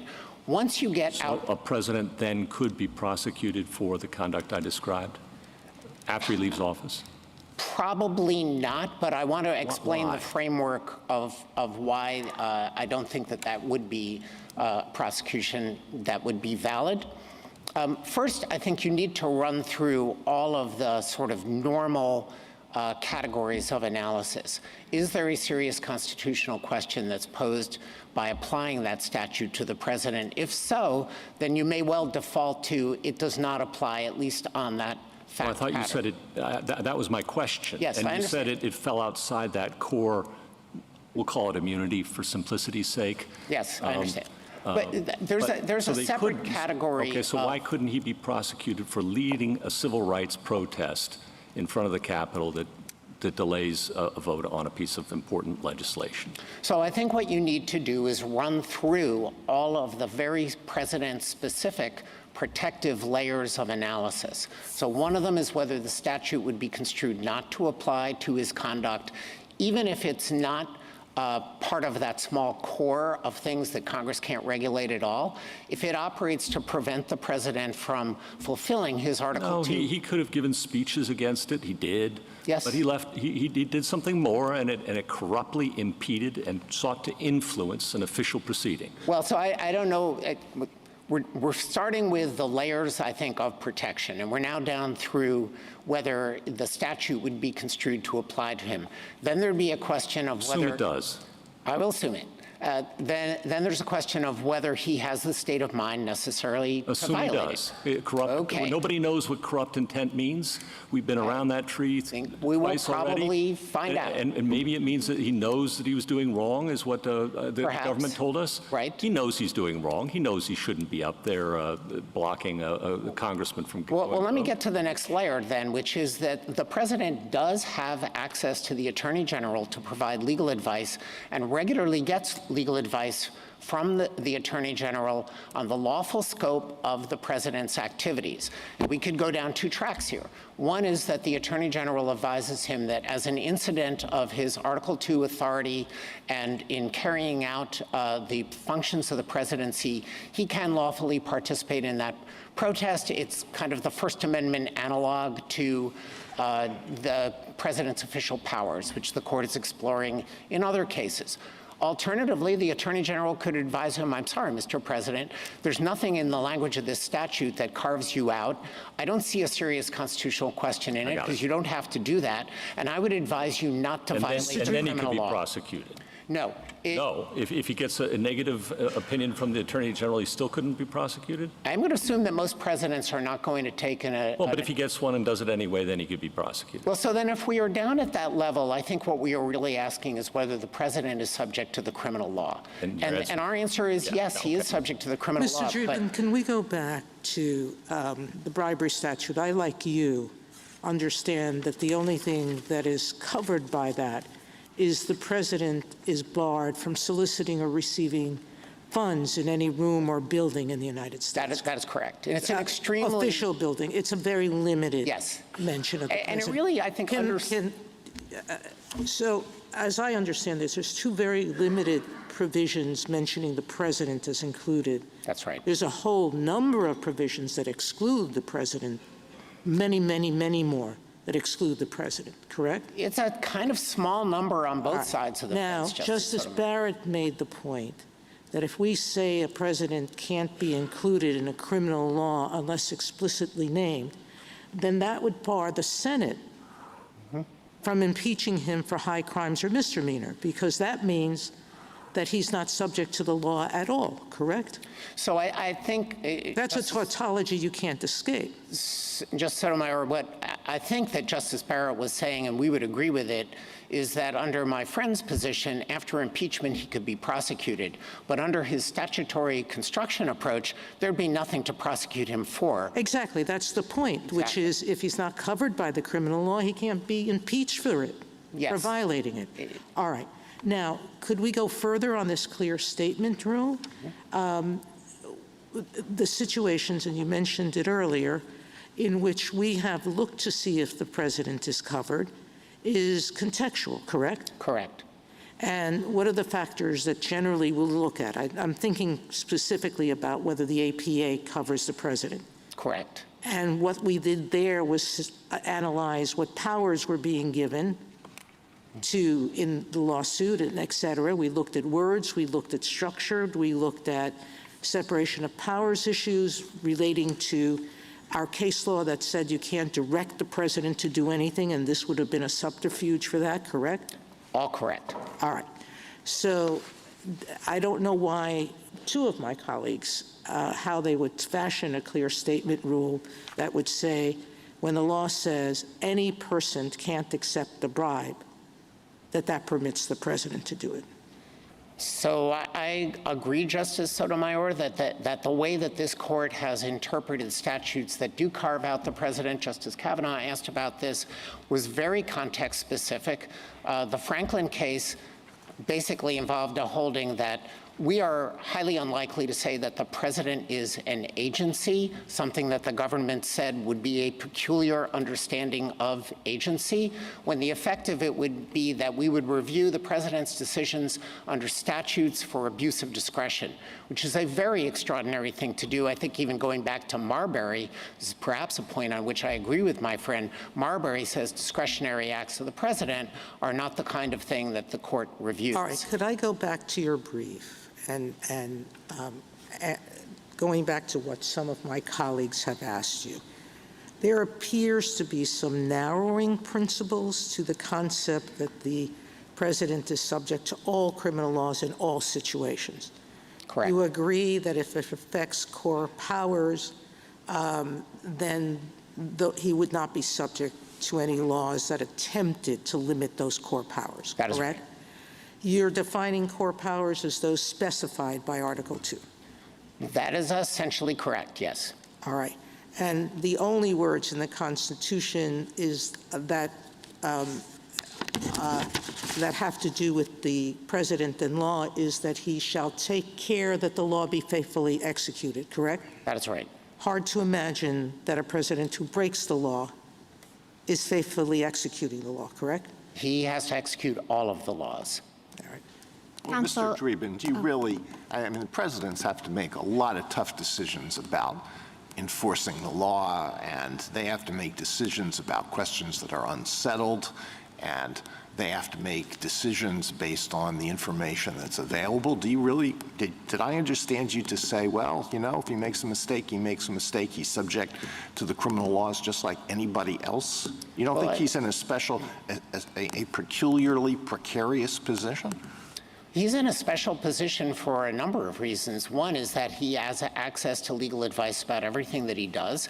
He's under a constitutional obligation he's supposed to be faithful to the laws of the United States and the Constitution of the United States. And making a mistake is not what lands you in a criminal prosecution. There's been some talk about the statutes that are issued in this case. I think they are fairly described as malum in se statutes, engaging in conspiracies to defraud the United States with respect to one of the most important functions, namely the certification of the next president. Well, I don't want to dispute the particular application of 371, conspiracy to defraud the United States, to the particular facts here, but would you not agree that that is a peculiarly open-ended statutory prohibition, in that fraud under that provision, unlike under most other fraud provisions, doesn't require any impairment of a property interest? It's designed to protect the functions of the United States government, and it's difficult to think of a more critical function than the certification of who won the election. Yeah, I'm not, as I said, I'm not discussing the particular facts of this case, but it applies to any fraud that interferes seriously with any government operation, right? So what the government needs to show is an intent to impede, interfere, or defeat a lawful government function by deception, and it has to be done with scienter. These are not the kinds of activities that I think any of us would think a president needs to engage in order to fulfill his Article 2 duties, and particularly in a case like this one. I want to pick up on something that the court said earlier about the distinction between a public official acting to achieve public ends and a public official acting to achieve private ends. As applied to this case, the president has no functions with respect to the certification of the winner of the presidential election.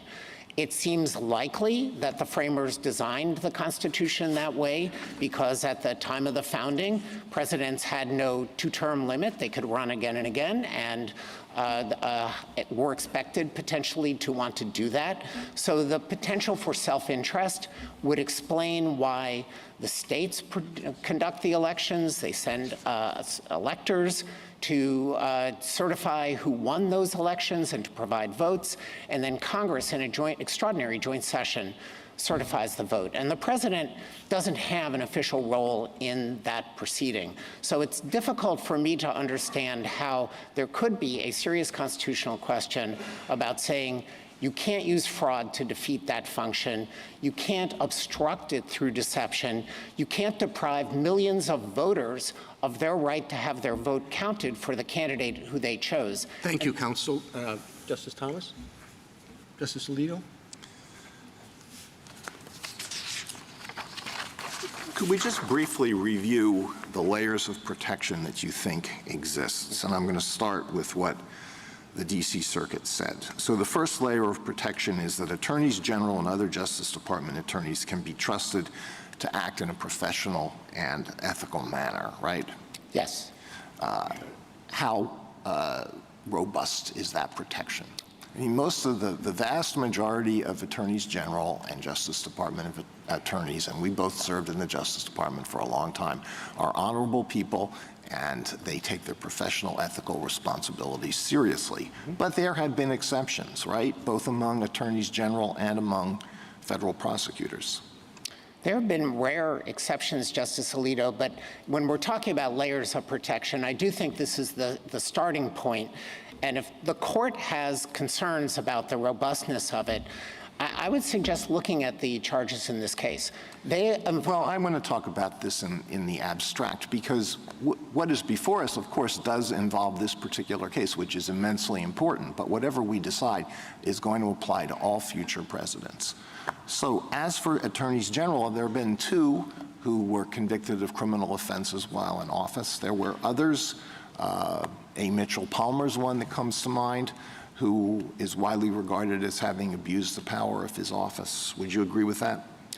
I would, but they are two officials in a long line of attorneys generals who did not, and in departments of justice that are staffed by multiple people who do adhere to their office. And Justice Alito, if I could the point that I wanted to make about this case does go to the general proposition. The allegations about the misuse of the Department of Justice to perpetuate election fraud show exactly how the Department of Justice functions in the way that it is supposed to. Petitioner is alleged to have tried to get the Department of Justice to send fraudulent letters to the states to get them to reverse electoral results. Yeah, the Department of Justice I understand that, Mr. Dreeben, but as I said, this case will have effects that go far beyond this particular prosecution. So moving on to the second level of protection that the D.C. Circuit cited, federal grand juries will shield former presidents from unwarranted indictments. How much protection is that? Well, it affords two levels of protection.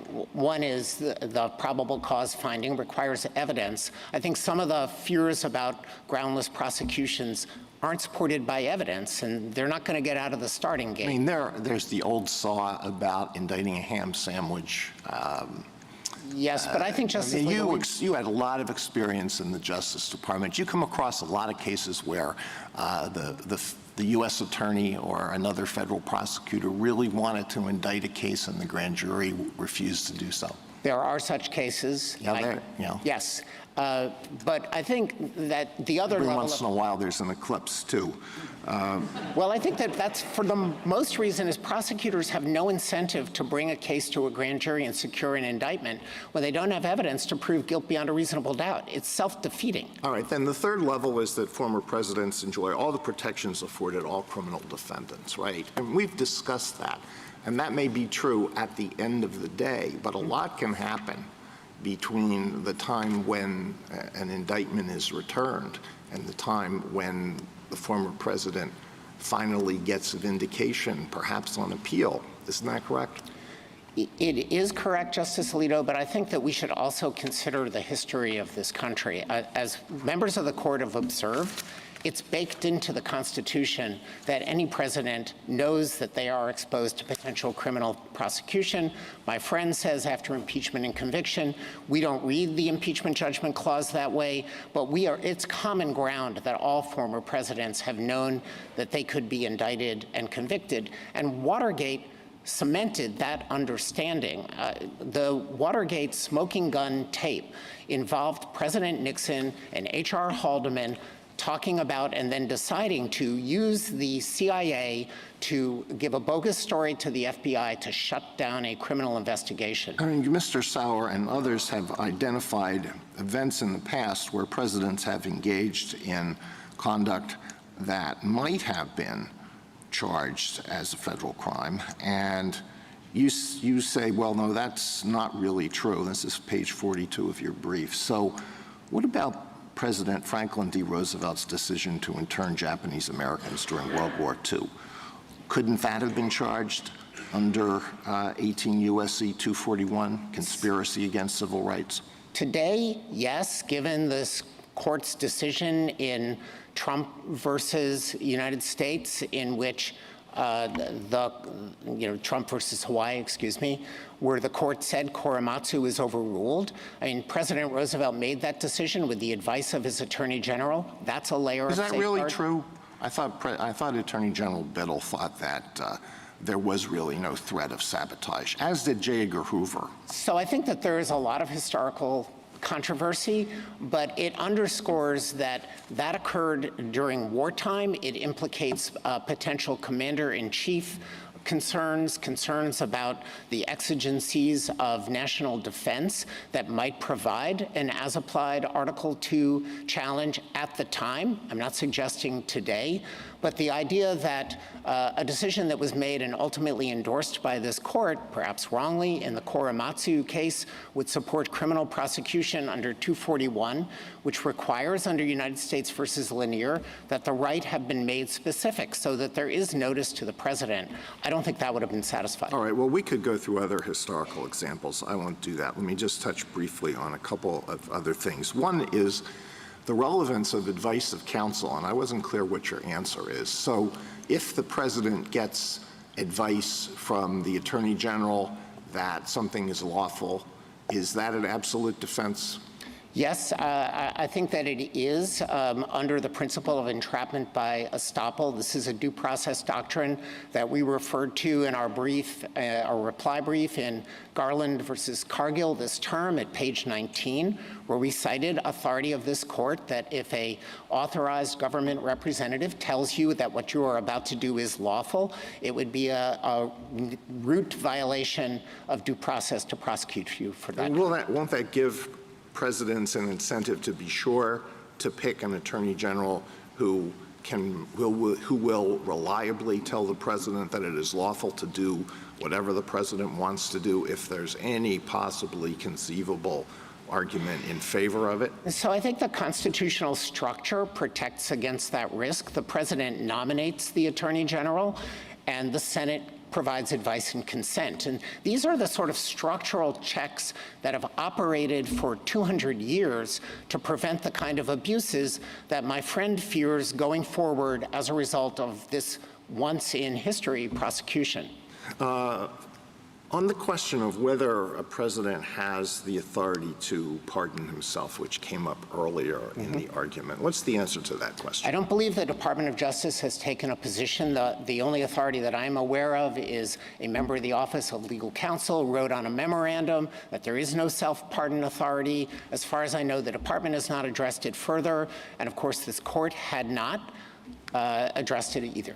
Well, when you addressed that question before us, are you speaking in your capacity solely as a member of the special counsel's team, or are you speaking on behalf of the Justice Department, which has special institutional responsibilities? I am speaking on behalf of the Justice Department, representing the United States. Now, don't you think we need to know the answer to, at least to the Justice Department's position on that issue in order to decide this case? Because if a president has the authority to pardon himself before leaving office, and the D.C. Circuit is right that there is no immunity from prosecution, won't the the predictable result be that presidents on the last couple of days of office are going to pardon themselves from anything that they might have been conceivably charged with committing? I really doubt that, Justice Alito. I mean, it sort of presupposes a regime that we have never had except for President Nixon and, as alleged in the indictment here, presidents who are conscious of having engaged in wrongdoing and seeking to shield themselves. I think the political consequences of a president who asserted a right of self-pardon that has never been recognized, that seems to contradict a bedrock principle of our law that no person shall be the judge in their own case. Those are adequate deterrents, I think, so that this kind of dystopian regime is not going to evolve. All right, let me end with just a question about what is required for the functioning of a stable democratic society, which is something that we all want.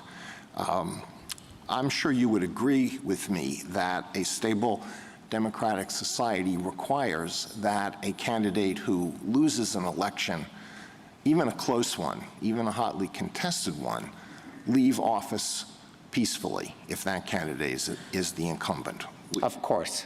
All right. Now, if an incumbent who loses a very close, hotly contested election knows that a real possibility after leaving office is not that the president is going to be able to go off into a peaceful retirement, but that the president may be criminally prosecuted by a bitter political opponent, will that not lead us into a cycle that destabilizes the functioning of our country as a democracy? And we can look around the world and find countries where we have seen this process, where the loser gets thrown in jail. So I think it's exactly the opposite, Justice Alito. There are lawful mechanisms to contest the results in an election. And outside the record, but I think of public knowledge, petitioner and his allies filed dozens of electoral challenges, and my understanding is lost all but one that was not outcome determinative in any respect. There were judges that said in order to sustain substantial claims of fraud that would overturn an election result that's certified by a state, you need evidence, you need proof. And none of those things were manifested. So there is an appropriate way to challenge things through the courts with evidence. If you lose, you accept the results. That has been the nation's experience. I think the court is well familiar with that. Thank you. Justice Sotomayor? A stable democratic society needs the good faith of its public officials, correct? Absolutely. And that good faith assumes that they will follow the law. Correct. Now, putting that aside, there is no fail-safe system of government, meaning we have a judicial system that has layers and layers and layers of protection for accused defendants in the hopes that the innocent will go free. We fail routinely, but we succeed more often than not. In the vast majority of cases, the innocent do go free. Sometimes they don't, and we have some post-conviction remedies for that. But we still fail. We've executed innocent people. Having said that, Justice Alito went through step by step all of the mechanisms that could potentially fail. In the end, if it fails completely, it's because we've destroyed our democracy on our own, isn't it? It is, Justice Sotomayor, and I also think that there are additional checks in the system. Of course, the constitutional framers designed a separated powers system in order to limit abuses. I think one of the ways in which abuses are limited is accountability under the criminal law for criminal violations. But the ultimate check is the goodwill and faith in democracy.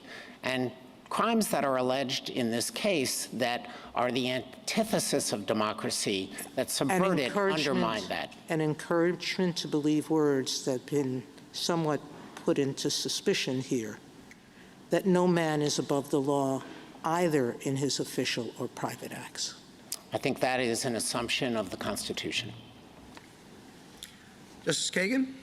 Mr. Dreeben, I want to go through your framework and make sure I understand it. So first, on the small category of things that you say have absolute protection, Yes. that they are core executive functions. Yes. What are those small categories? Pardon power. Pardon, veto, Veto, foreign recognition, appointments. Congress cannot say you can't appoint a federal judge who hasn't received, a certain diploma, or hasn't achieved a certain age. There are a few other powers. Is in the Constitution. Commander-in-Chief? Commander-in-Chief is on the list, but I want to add to my answer on that Congress has substantial authority in the national security realm. Congress declares war, it raises armies, it has power over the purse. That's more So of that may be viewed as not really in that core set of functions, which nobody has any power but the president over. Yes, I think that there may be some aspects like directing troops on the field in which the president's power is completely unreviewable. Okay, now in the next category, where we've left the core set behind, Yes. but we're still in the world of official actions, and that's where you say there are various statutory construction rules that might come into play. Correct. But you have characterized those as something different from just saying, oh, look, the statute doesn't say the president, therefore it doesn't apply to the president. That is right. So I wanted to give you an opportunity to say, how that would look, how that analysis would look in a given case. And in the course of responding to that, I'm sort of thinking of something like the OLC opinion, which says bribery. The president can be tried and convicted of bribery, even in the part of the bribery statutes that do not say the president. Why is that true?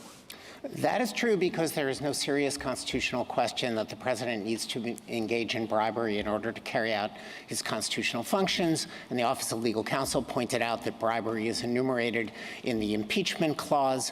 So it falls outside of anything that could be viewed as inherent in the need of Article 2 to function. Do you think the premise of that OLC opinion was that the bribery was simply not official? No. Or is the premise that the bribery was official and still the president could be prosecuted for it? I think that the bribery is the kind of hybrid that illustrates the abuse of public office for private gain that we think is paradigmatic of the kinds of things that should be not held to be immune. In a bribery case, the public official cannot extract the bribe without the official power to offer as the quid or the pro, I guess the quo, actually. So it really is a crime that can only be committed by public officials who misuse their power. And it was one of the things that was most mistrusted. Many of the acts that are charged in this indictment or that would violate federal criminal law similarly involve the misuse of official power for private gain. So if you were to say like what the line is in this category, like when it is that the statute should be understood as precluding presidential prosecution, and when it is that the statute should be understood as allowing it, what general principles should guide? So the general principles, I think, kind of emerge from looking at what the Office of Legal Counsel has done. So, for example, with respect to a federal statute that prohibited appointments to courts of people within certain degrees of consanguinity, the Office of Legal Counsel said this infringes on a very important appointment power of the president, the power to appoint federal judges. It cannot be presumed that Congress intended to do that because it would raise a very serious constitutional question. The president is out. Then there are categories of statutes where the president is in, like, for example, the grassroots lobbying statute. The Office of Legal Counsel wrote an opinion about that, and it said, for the president or other public officials to go out into the world and to promote their programs, that can't be what Congress intended to prohibit. What it did intend to prohibit is using federal funds to gin up an artificial grassroots campaign that gave the appearance of emerging from the people, but it was really top down. And the Office of Legal Counsel said the president and officials who carry out the president's mandates are subject to that statute. So that's a more nuanced one. And the third example that I will give you is the statute that would permit prosecution for contempt of Congress. The Office of Legal Counsel concluded that a good faith assertion of executive privilege as a reason for not providing information to Congress would preclude prosecution because Congress cannot be deemed to have altered the separation of powers in such a manner. I think OLC probably would have gone on to say if Congress tried to do it, it would be deemed unconstitutional. But again, this was a statute that did not specifically name the president. There are only two that do that.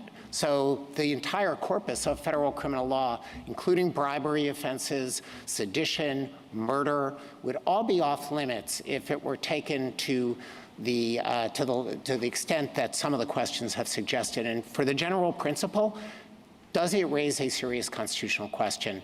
And if so, to what extent? Can it be carved out individually? And there may be some instances where the statutes here could be carved out and a particular act could be found to be protected. Or does the statute across the board in such a wide range of applications, somewhat analogous to overbreadth analysis, infringe on the president's power so that we're going to say that the president is just out? Now, that set of issues, they seem important and may occasionally be difficult. They also seem not really before us in the way Justice Jackson suggested earlier. What do you do you think they are before us? We should just clear it up. Here it is. We have a case. What else could we do? How should we deal with this? That there are these lingering issues that go beyond the question of whether there's the kind of absolute immunity that the former president is invoking. So I think the court has discretion to reach that issue, even though Justice Jackson is totally right. It was not raised in the district court, and it was not raised in the Court of Appeals. And the analysis that I would use to get there is a fusion of a couple of principles. One is the court has often resolved threshold questions that are a prerequisite to an intelligent resolution of the question presented. So in a case like United States versus Grubbs, for example, the court reached out to decide whether anticipatory warrants are valid under the Fourth Amendment before turning to the question whether the triggering condition for an anticipatory warrant had to be in the warrant. So that's one principle. And then a precedent that bears some analogy to this is Vermont Natural Resources Agency versus United States ex rel Stevens. It was a qui tam case, and the first question was whether a state agency was a person within the meaning of the False Claims Act, and the second question was whether if the state agency was, 11th Amendment immunity kicked in, and the court wrote an analysis of why it could reach both questions. The reaching the person question didn't expand the court's jurisdiction, and it made sense as a matter of constitutional avoidance to do that. There are some considerations that cut against this, and I want to be clear that for overall government equities, we are not wild about parties who raise an immunity case that can be presented to a court on an interlocutory appeal and then smuggling in other issues. So we would want to guide the court not to have an expansive approach to that issue. But the final thing that I would say about this is part of our submission to this court is that the Article I branch and the Article II branches are aligned in believing that this prosecution is an appropriate way to enforce the law. Congress, by making the law, the current executive by deciding to bring it. And since a building block of that submission is that Congress actually did apply these criminal laws to official conduct, the court may wish to exercise its discretion to resolve that issue. Okay, I have one last set of questions, which has to do with the official unofficial line. Yes. And you heard Mr. Sauer's responses to both Justice Barrett's questions and my questions about what he thinks counts as official here and what he thinks counts as unofficial here. And I'm just wondering what you took from his responses and also how you would characterize what is official and what is not official in this indictment. So I think petitioner conceded that there are acts that are not official that are alleged in the indictment, and we agree with him on all of that. I think I disagree with him on everything else that he said about what is official and what is not. Organizing fraudulent slates of electors, creating false documentation that says, I'm an elector, I was appointed properly, I'm going to send a vote off to Congress that reflects that petitioner won rather than the candidate that actually got the most votes and who was ascertained by the governor and whose electors were appointed to cast votes. That is not official conduct. That is campaign conduct, and I think that the D.C. Circuit in the Blassingame case did draw an appropriate distinction. A first-term president who's running for re-election can act in the capacity as office seeker or office holder. And when working with private lawyers and a private public relations advisor to gin up fraudulent slates of electors, that is not any part of a president's job. So I'm sorry. There's an allegation in the indictment that has to do with the removal of a Justice Department official. Is that core protected conduct? We don't think that that's core protected conduct. I don't think that I would characterize that episode quite that way. We do agree that the Department of Justice allegations were a use of the president's official power. In many ways, we think that aggravates the nature of this offense. Seeking as a candidate to oust the lawful winner of the election and have oneself certified with private actors is a private scheme to achieve a private end, and many of the co-conspirators alleged in the indictment are private. But for an incumbent president to then use his presidential powers to try to enhance the likelihood that it succeeds makes the crime, in our view, worse. And so in the Department of Justice episode, it occurs very late in the election cycle after many other schemes had failed. And at that point, the petitioner is alleged to have tried to pressure the Department of Justice to send false letters to the states claiming that there were serious election irregularities and that they should investigate who they certified as a president. None of this was true. The Department of Justice officials all said, this is not true. We are not going to do that. And at that point, petitioner is alleged to have threatened to remove the Department of Justice officials who were standing by their oath and replace them with another person who would carry it out.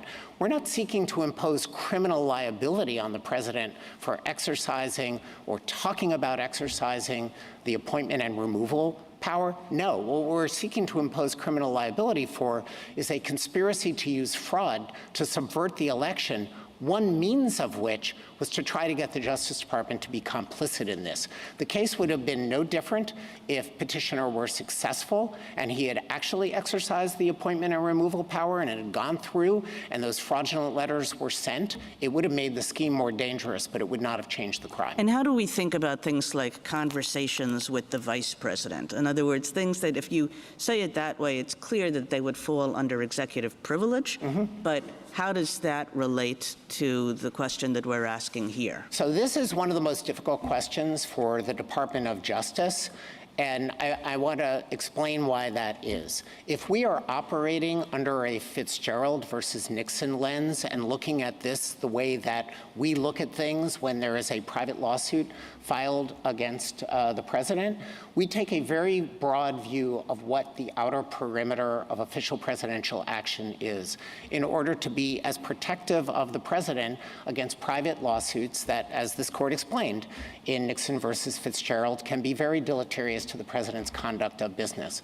So if we were putting this under a Fitzgerald lens, we would then have to answer to the question, was he acting in the capacity as office seeker, or was he acting in the capacity as office holder? And if you run through the indictment, you can find support for those two characterizations. And the Department of Justice has not yet had to come to grips with how we would analyze that set of interactions. Thank you. Justice Gorsuch? If you did, though, I just wanted to confirm, I thought I heard you thought that the Blassingame framework was the appropriate one. Is that right? Largely, yes, Justice Gorsuch. We agree with the idea of the distinction between office holder and office seeker. We also agree that if it's objectively reasonable to view the activities as those of office holder, then the Fitzgerald immunity kicks in. I think we would look more at the content of the actual interaction in order to make that determination than Blassingame suggested, at least on the facts of that case, might be appropriate. Can you give me an example of what you have in mind? I'm just trying to understand what nuance you're suggesting. So Blassingame adopted a generally very favorable pro-government framework that we endorse in private civil cases. Yeah. Okay, not here, because we don't think that Fitzgerald applies in the criminal context. No, I understand that, Okay. but putting that aside, the distinction between official act and private office seeker. Yes. Their test is, you think, good enough for government work? On this one, the department hasn't taken a next step since the Blassingame decision, but let me offer a few thoughts that Justice Gorsuch I think might clarify it.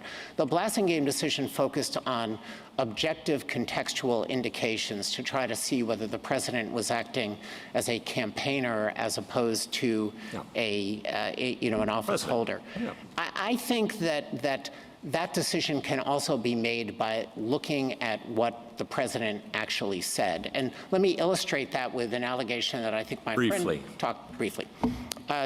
In one of the interactions between petitioner and a state official, petitioner is alleged to have said, all I needed you to do is to find me 11,000 votes and change. I think if you look at that content, it's pretty clear that petitioner is acting in the capacity as office seeker, not as president, and we would look at that content. Okay. But the test, I'm just focused on the legal test. Correct. I'm not hearing any objections to it. Other than I think that the D.C. Circuit placed more content consideration off limits than I would. Okay, all right. And then I wanted to understand on the core immunity, or whatever word we use, that it seems to me that we're narrowing the ground of dispute here considerably. Do we look at motives, the president's motives for his actions? I mean, for example, he has lots of war powers, as we've discussed, but he might use them in order to enhance his election, his personal interests. Is that a relevant consideration when we're looking at core powers?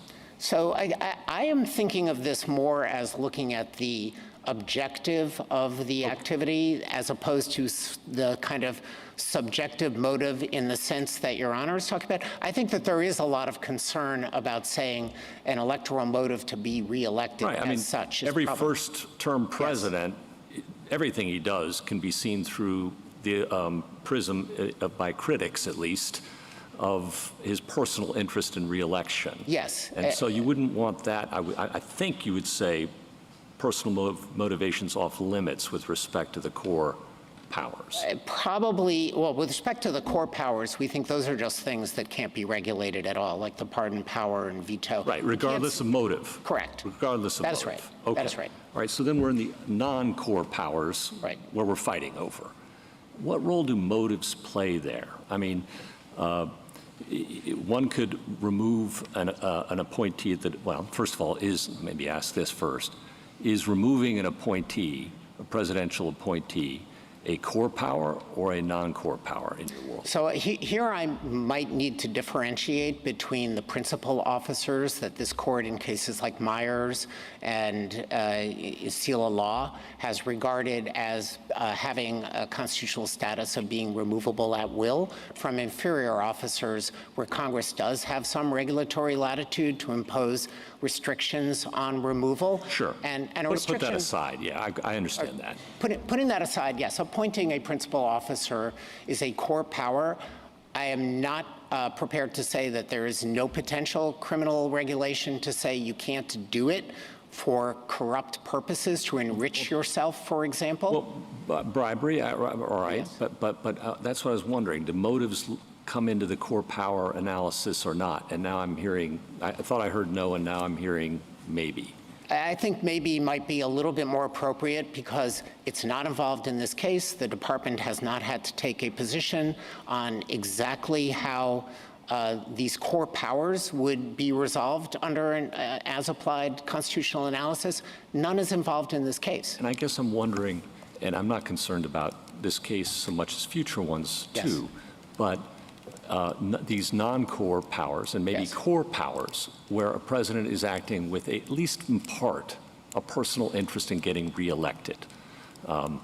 Everything he does, he wants to get reelected. And if you're allowing in motive to color that, I'm wondering how much is left of either the core or non-core powers. So I would be fine with carving that out and deeming that to be something that's intrinsic in our electoral system. We're not talking about applying criminal law to somebody who makes an announcement that this program will be good for the United States, and somebody could come along and say, well, you really did it to get reelected.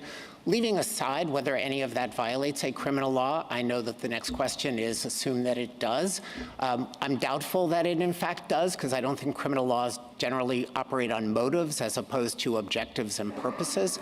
But all right, intentions. I mean, you can frame a motive as an intention, and intention as a motive, as you well know, every day of the week. Yes. So let's put that aside. I understand. Well, putting that aside, that really, to me, falls in a very different category, and it is also possible. So there's some motives or intents that are cognizable, and others that aren't. I mean, it's awkward, right? When we look back at like the injunction, back to Marbury in the early cases, you can't enjoin a president. Yeah. Also meant you couldn't hold him in contempt, right? A sitting president. For sure. Just can I try one more time? Well, let me just spin this out just a second, right? And it didn't matter what the president's motives were.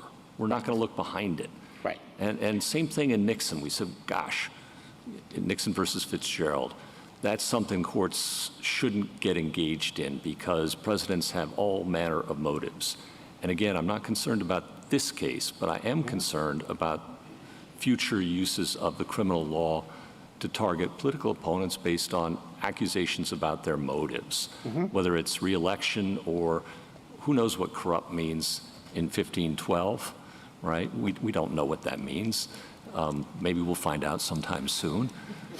But the dangerousness of accusing your political opponent of having bad motives, and if that's enough to overcome your core powers or any other limits, reactions, thoughts? Yeah, so I think that you're raising a very difficult question. That's the idea, right? I mean, that is the idea. Testing the limits of both sides' arguments. And I'm going to say something that I don't normally say, which is that's really not involved in this case. We don't have bad political motive in that sense.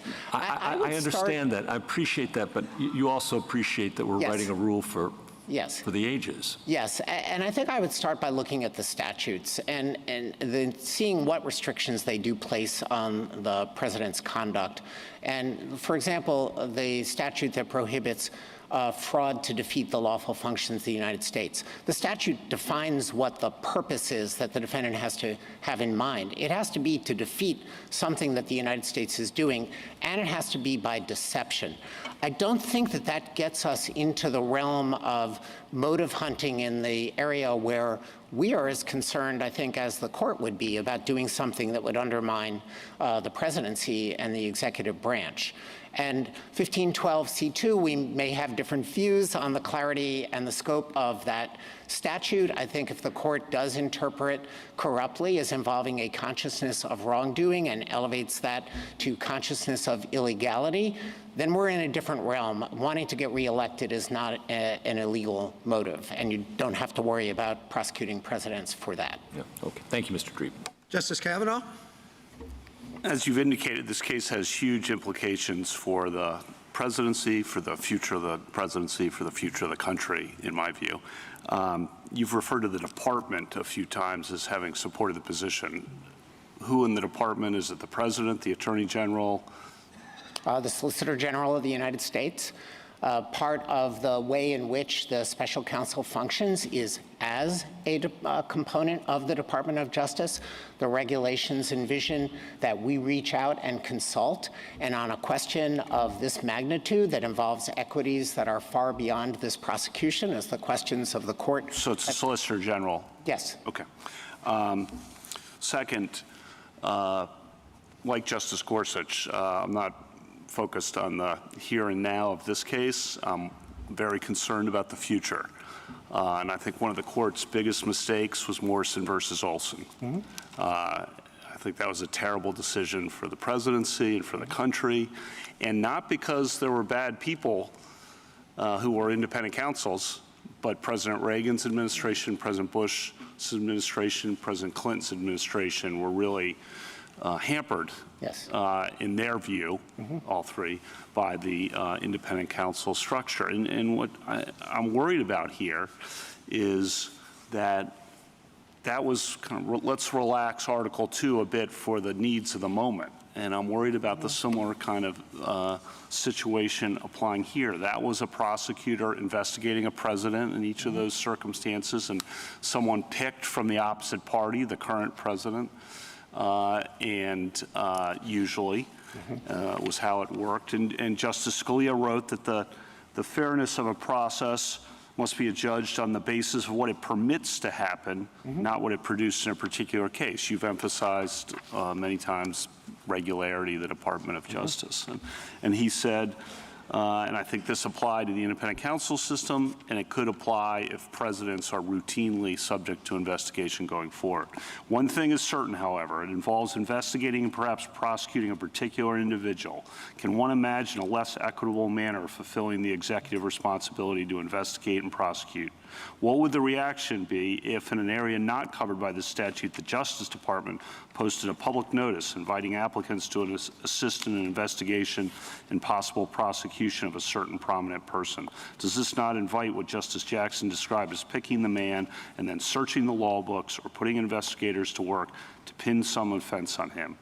To be sure, the investigation must relate to the area of criminal offense specified by the statute, but that has often been, and nothing prevents it from being very broad. I paraphrased at the end because it was referring to the judges. Yes. That's the concern going forward, is that the system will, when former presidents are subject to prosecution, and the history of Morrison versus Olson tells us it's not going to stop. It's going to cycle back and be used against the current president or the next president and the next president and the next president after that. All that, I want you to try to allay that concern. Why is this not Morrison v. Olson redux if we agree with you? Well, first of all, the independent counsel regime did have many structural features that emphasized independence at the expense of accountability. We don't have that regime now, but even under that regime, Justice Kavanaugh, I think if you look at Lawrence Walsh's report on Iran-Contra, I think this goes to a very fundamental point for the court to consider. Judge Walsh said, I investigated these matters. The proof did not nearly come close to establishing criminal violations. So we've lived from Watergate through the present, through the independent counsel era with all of its flaws, without these prosecutions having gone off on a runaway train. Well, I think President Reagan, President Bush, and President Clinton, whether rightly or wrongly, thought contrary to what you just said. I think nobody likes being investigated for a crime, but it didn't result in the kind of vindictive prosecutions that I think Your Honor is raising as a possibility. Yeah. We have a different system now. I think there was a consensus throughout Washington that there were flaws in the independent counsel system. It lapsed. We now are inside the Justice Department with full accountability resting with the Attorney General. So the special counsel regulations now don't operate the way that the independent counsel regulations do. And this court would have something to say about it, I think, if the independent counsel statute were revived. I'm not sure that anybody is in favor of that. Right. Now, I was just saying this is kind of the mirror image of that, is one way someone could perceive it. But I take your point about the different structural protections internally. And like Justice Scalia said, I do not mean to suggest anything of the sort in the present case. I'm not talking about the present case, so I'm talking about the future.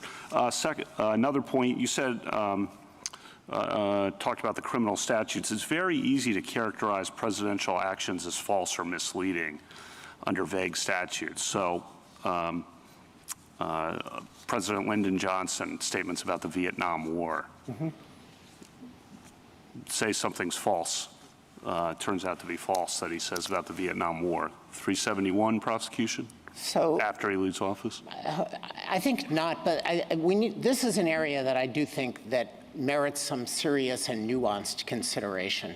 Statements that are made by a president to the public are not really coming within the realm of criminal statutes. They've never been prosecuted. I realize that the court can say, well, what if they were?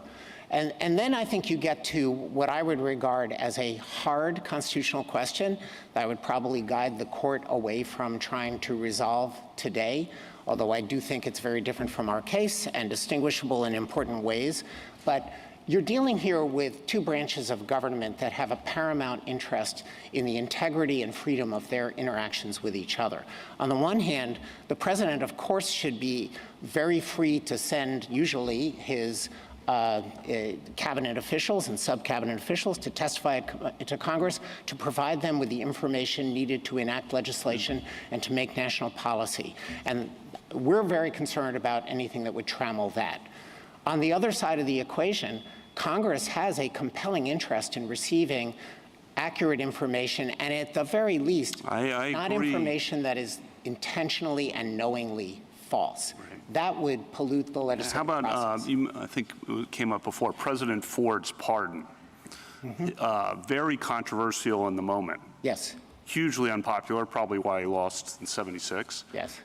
Now looked upon as one of the better decisions in presidential history, I think, by most people. If he's thinking about, well, if I grant this pardon to Richard Nixon, could I be investigated myself for obstruction of justice on the theory that I'm interfering with the investigation of Richard Nixon? So this would fall into that small core area that I mentioned to Justice Kagan and Justice Gorsuch of presidential responsibilities that Congress cannot regulate. How about President Obama's drone strikes? So the Office of Legal Counsel looked at this very carefully and determined that, number one, the federal murder statute does apply to the executive branch. The president wasn't personally carrying out the strike, but the aiding and abetting laws are broad. And it determined that a public authority exception that's built into statutes and that applied particularly to the murder statute because it talks about unlawful killing, did not apply to the drone strike. So this is actually the way that the system should function. The Department of Justice takes criminal law very seriously. It runs it through the analysis very carefully with established principles. It documents them, it explains them, and then the president can go forward in accordance with it. And there is no risk of prosecution for that course of activity. Thank you for your answers. Justice Barrett? Mr. Dreeben, I want to pick up with that public authority defense. So I'm looking at the OLC memo that David Barron wrote that you cited in your briefs. And he describes the public authority defense citing the Model Penal Code. There are a few different definitions, but I'll just highlight this one. Justifying conduct which is required or authorized by the law defining the duties or functions of a public officer, the law governing the armed services or lawful conduct of war, or any other provision of law imposing a public duty. That sounds a lot like dividing a line between official and private conduct. I think it's narrower, and I recognize it's a defense, not an immunity. But when you look at the definition of it, are you acting within the scope of authority conferred by law or discharging a duty conferred by law? I think it's narrower than Blasingame, narrower than Nixon versus Fitzgerald, but that's what it sounds like to me. Do you agree or disagree? You know, Justice Barrett, I certainly understand the intuition that when you act outside of your lawful authority, you've kind of gone on a frolicking detour, you're no longer carrying it out. I don't really think that that quite works for presidential activity. The only way that he could have implemented the orders is by exercising his commander-in-chief authority over the armed forces or his authority to supervise the executive branch. Those seem like core executive acts to me. There is such a possibility as an unlawful executive act. I'm not sure that I understand your answer. I mean, I was thinking, it seemed to me that in your briefs and today, when you referred to the public authority defense, you said that's one of the built-in protections and why immunity is not necessary. Because in some of these instances, when the president takes such actions that, you know, the court's been asking you, might this result in criminal prosecution? You say, well, he could raise this public authority defense. And so I'm saying, isn't this public authority defense, if raised, doesn't it sound like a defense that says, well, I was authorized by law to discharge this function. And therefore, I acted lawfully. Therefore, I acted lawfully and Yes. I'm not criminally liable. Correct. Does that involve a look into motives? Kind of gets to what Justice Gorsuch was asking you. Could you say I was acting within the scope of my authority by granting a pardon, removing a cabinet officer, but then the public authority defense might not apply because you had a bad motive in doing so? No, I don't think so, Justice Barrett. I think that it operates based on objective facts disclosed to counsel. Counsel then provides the advice, in this case, the Department of Justice, and it's an objectively valid defense. It's a complete defense to prosecution. So what would be so bad? I mean, one thing that strikes me as different, well, one thing that's obviously different between the public authority defense and immunity is an interlocutory appeal and having it resolved at the outset. What would be so bad about having a question like that resolved at the threshold, having it be an immunity? The same kind of question that could be brought up as a defense later, but have it be brought up at the threshold as an immunity, and then an interlocutory appeal would be available, and it would be a freedom from standing trial, but not a get-out-of-jail-free card. Yes, I understand that, and I think that if the court believed that that was the appropriate way to craft presidential protections, it has the authority to craft procedural rules that implement its Article 2 concerns. That said, public authority we're calling it a defense, but under many statutes, it's actually an exception to liability itself. And what you're really talking about is trying the general issue. And generally, in criminal cases, even cases that involve First Amendment issues like threat statutes, the jury is the determinant of the facts. And I have a little bit of difficulty with the idea of trying the whole public authority issue separately to the judge and having that go up on interlocutory appeal with review of facts before you could ever get it forward into a criminal case. That said, if I would prefer a regime in which the court altered some of the procedural rules surrounding the president than a total, absolute blanket immunity that takes away the possibility of criminal prosecution, even if it was a core violation of the statute in the teeth of Attorney General advice and has no overriding public purpose. You think it has to be a jury question? And I mean, let's see, I wasn't necessarily proposing actually treating it as a defense that was done at the outset and then subject to interlocutory appeal. I was proposing, what about an immunity doctrine that drew from the public authority defense that the Department of Justice thinks would otherwise apply? So just go with me on that for a minute. Why would it be so bad for it not to be a jury question? I mean, it seems to me that some of these Article 2 concerns would be exacerbated by having it go to a jury rather than a judge. So I think some of them are judge questions that could be resolved on the face of the indictment.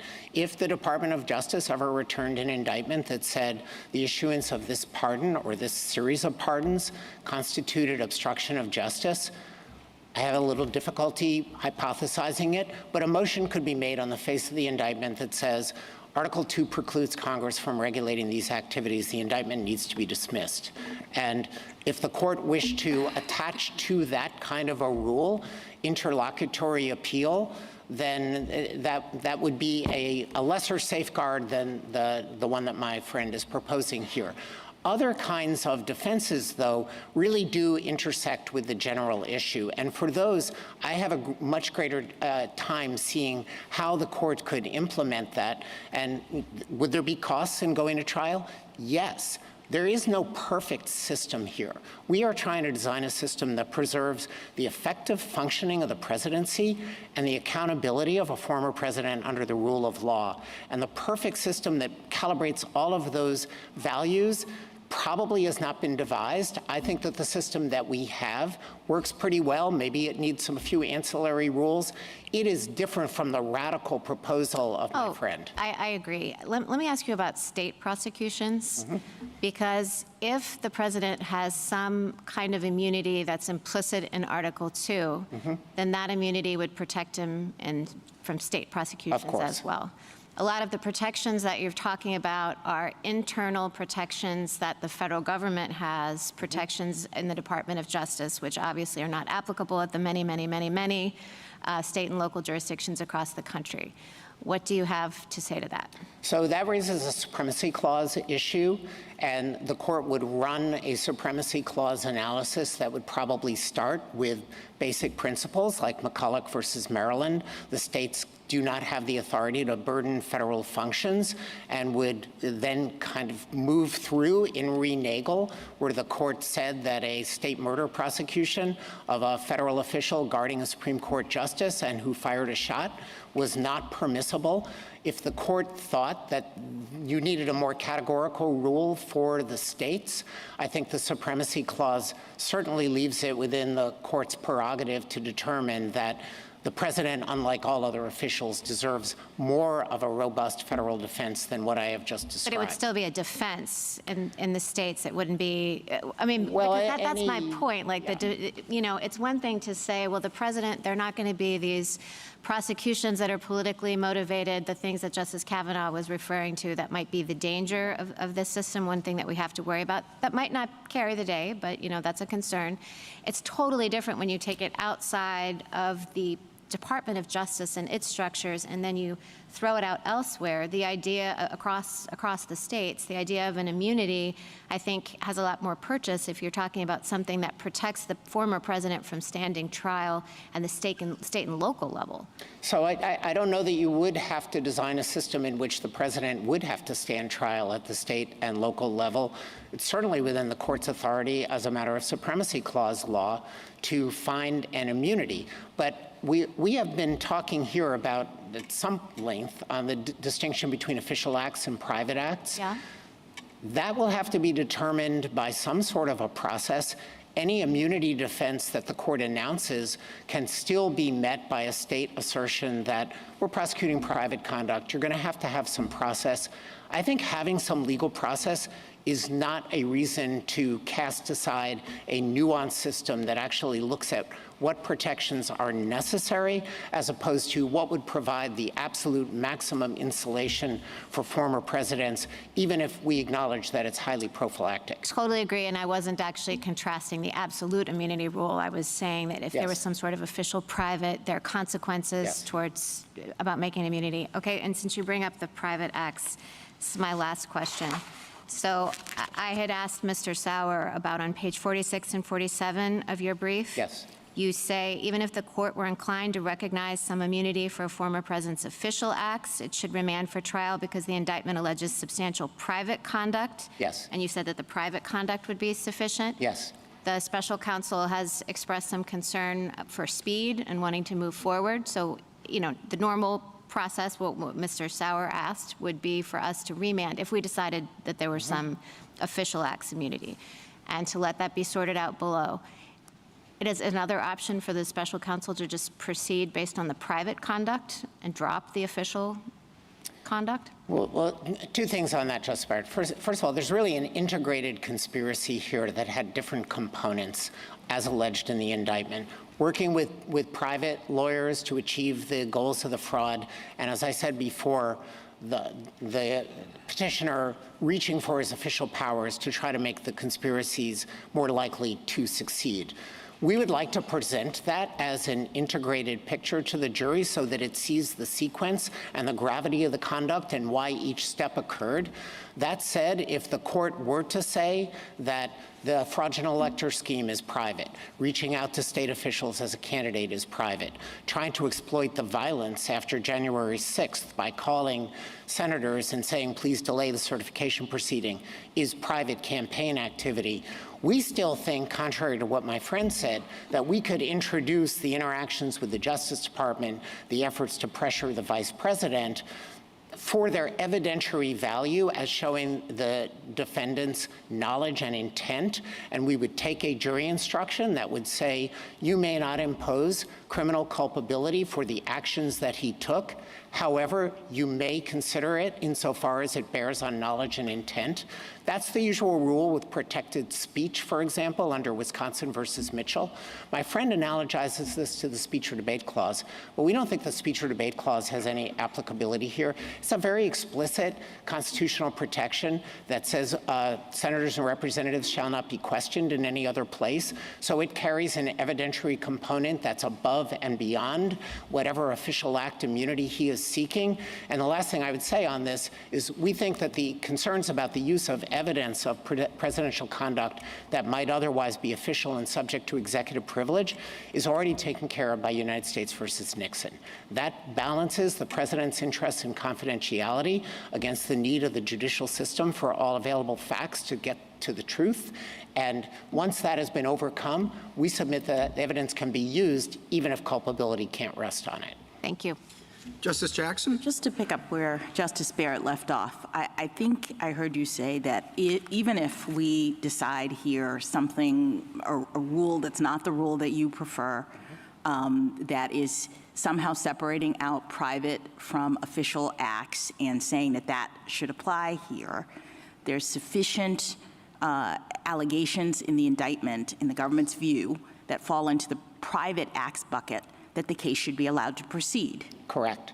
Because in an ordinary case, it wouldn't be stopped just because some of the acts are allegedly immunized, even if people agree that some are immunized. If there are other acts that aren't, the case would go forward. That is right. All right. Going back to the clear statement argument, I'm struggling with that argument because my understanding was that when a charged criminal statute is read narrowly in the presidential context to not apply to the president, a constitutional question is being avoided. So that you're doing that to avoid having to deal with the constitutional question. So what is the constitutional question that is being avoided in those kinds of situations? A serious one. This is just an application of this court's ordinary construction of criminal statutes, that if there is an available interpretation that would avoid a serious constitutional question, the court's preference is to right, and the nature, I guess I'm going at, my understanding is that what is being avoided in that situation is the question of whether a former president or, can be held criminally liable for doing the alleged act that is being asserted in that statute consistent with the Constitution. So we look at the statute, it's got some elements in it, and we are saying, well, geez, if this statute and those elements apply to the president's conduct in this situation, we'd have to answer the question, can the president be held liable consistent with the Constitution for that behavior? Is that right? So the first step in that analysis, I just want to... Yes, yes, please. But the first step is there ambiguity? And these statutes apply to any person. They apply to whoever. There's no ambiguity in those phrases. This court in Nardone versus United States concluded that similar words, any person, apply to government officials. All right, well, let's just assume that I guess I'm just trying to get at, we're avoiding a constitutional question if we do that in the ordinary case. And what's confusing to me about this case is that we're not being asked to avoid the constitutional question. In fact, the question of whether or not the president can be held liable consistent with the Constitution or does he have immunity is the question that's being presented to us. So I don't understand how the clear statement kind of analysis even works. It seems completely tautological to me for us to hold that presidents cannot be prosecuted under any criminal statute without a clear statement from Congress to avoid the question of whether or not the Constitution allows them to be prosecuted. We'd have to have a reason, right? I mean, we'd have to have a rationale for applying the clear statement rule. I think the court would have to have some rationale that's not evident in either the existing doctrine or the text. And just one data point for the court in thinking about how the clear statement rule works. In United States versus Sun Diamond, a case about gratuities that the court is probably familiar with, Justice Scalia wrote an opinion for a unanimous court in which he used a hypothetical about what would happen if the president received a sports replica jersey at a typical White House event. Would that violate Section 201C? And the court offered a construction that it had to be for because an official act to avoid that problem. I think if there was such a well-received understanding that presidents are not included in general federal criminal law, unless the president is specifically named, which he is not in Section 201. Justice Scalia would have thought of that, and some member of the court would have reacted, and none did. All right, let me go on to ask about what you take the petitioner's position to be in this case, because we've had a lot of talk about drawing the lines. Justice Kavanaugh, Justice Gorsuch suggested that we should be thinking about Blasingame, and that within the, first we have private versus official, and then within official now we have something about core acts versus other acts as we try to figure out, you know, at what level the president is going to have immunity. But I took the petitioner's argument in this case not to be inviting us to engage in that kind of analysis. I thought he was arguing that all official acts get immunity. And so I didn't understand us to be having to drill down on which official acts do. And so my question is, why isn't it enough for the purposes of this case, given what the petitioner has argued, to just answer the question of whether all official acts get immunity? That is enough, and if the court answers that question the way that the government has submitted, that resolves the case. I want to make a clarification that I may have left the court with some uncertainty about. The official act analysis that my friend is talking about is the Fitzgerald versus Nixon outer perimeter test, which is extremely protective of the president. It's not looking at core versus ancillary. It's saying everything the president does is a target for private civil lawsuits. That is not a great thing, and therefore they are all cut off. That's an absolute immunity kind of concept, right? Anything that's official in the outer perimeter is not subject to liability. That is right. And so we don't have to then go, well, okay, we have the bucket of official, now let's figure out which within that might be subject to liability, not on the theory of absolute immunity, correct? Neither on the theory of absolute immunity or on our theory. On his theory, everything's protected. On our theory, there is no immunity.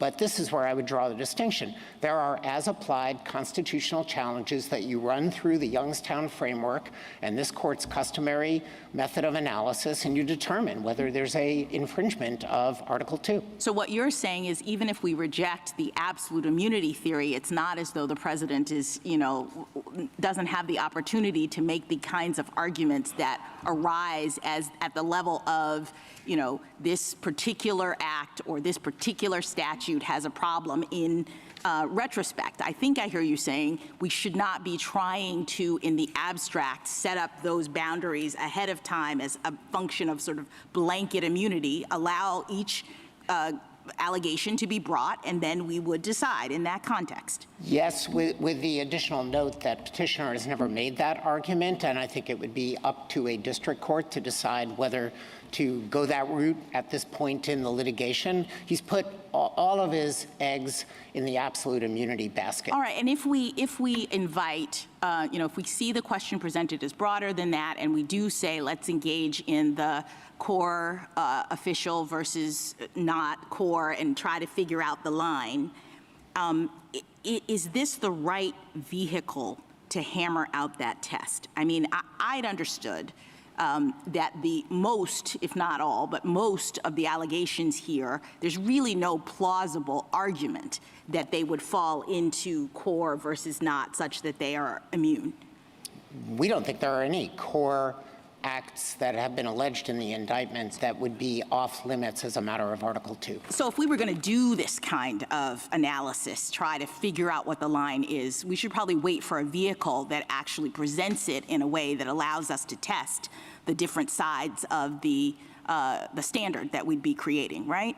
I don't see any need in this case for the court to embark on that analysis. All right, the final sort of set of questions that I have to do with what I do take as a very legitimate concern about prosecutorial abuse, about future presidents being targeted for things that they have done in office. I take that concern. I think it's a real thing. But I wonder whether some of it might also be mitigated by the fact that existing administrations have a self-interest in protecting the presidency, that they understand that if they go after the former guy, soon they're going to be the former guy, and they will have created precedent that will be problematic. So I wonder if you might comment on whether some of the caution from the Justice Department and the prosecutors and whatnot comes from an understanding that they will soon be former presidents as well. I think absolutely, and I would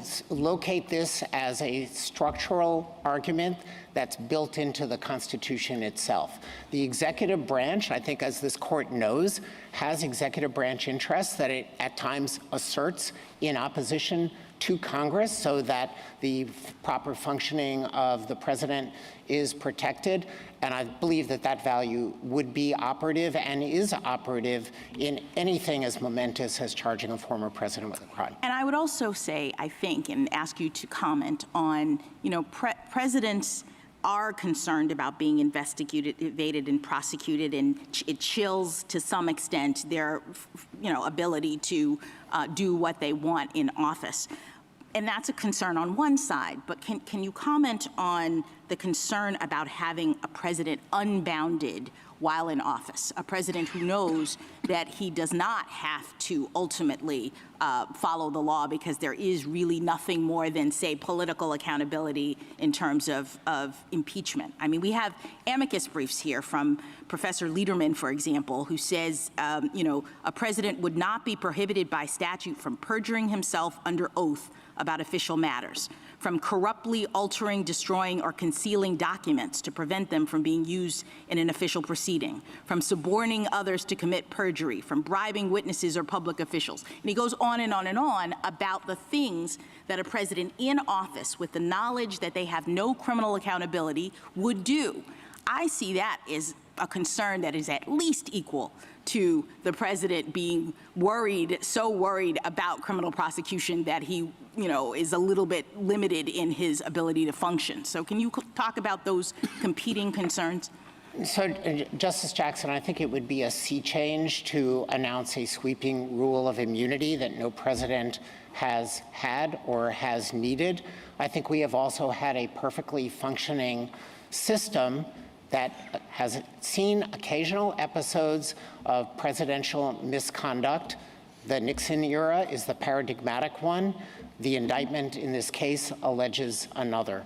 For the most part, I believe that the legal regime and the constitutional regime that we have works, and to alter it poses more risks. Thank you. Thank you. Thank you, counsel. Rebuttal, Mr. Sauer? I have nothing further, Your Honor. Thank you, counsel. Counsel, the case is submitted.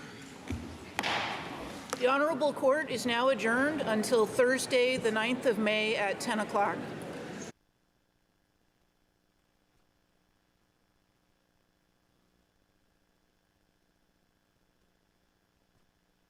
And the justice is wrapping up oral argument in the presidential immunity case concerning former President Donald Trump. The case will determine whether the former president will be able to avoid criminal prosecution for his alleged role in trying to overturn the results of the 2020 election. During the hearing,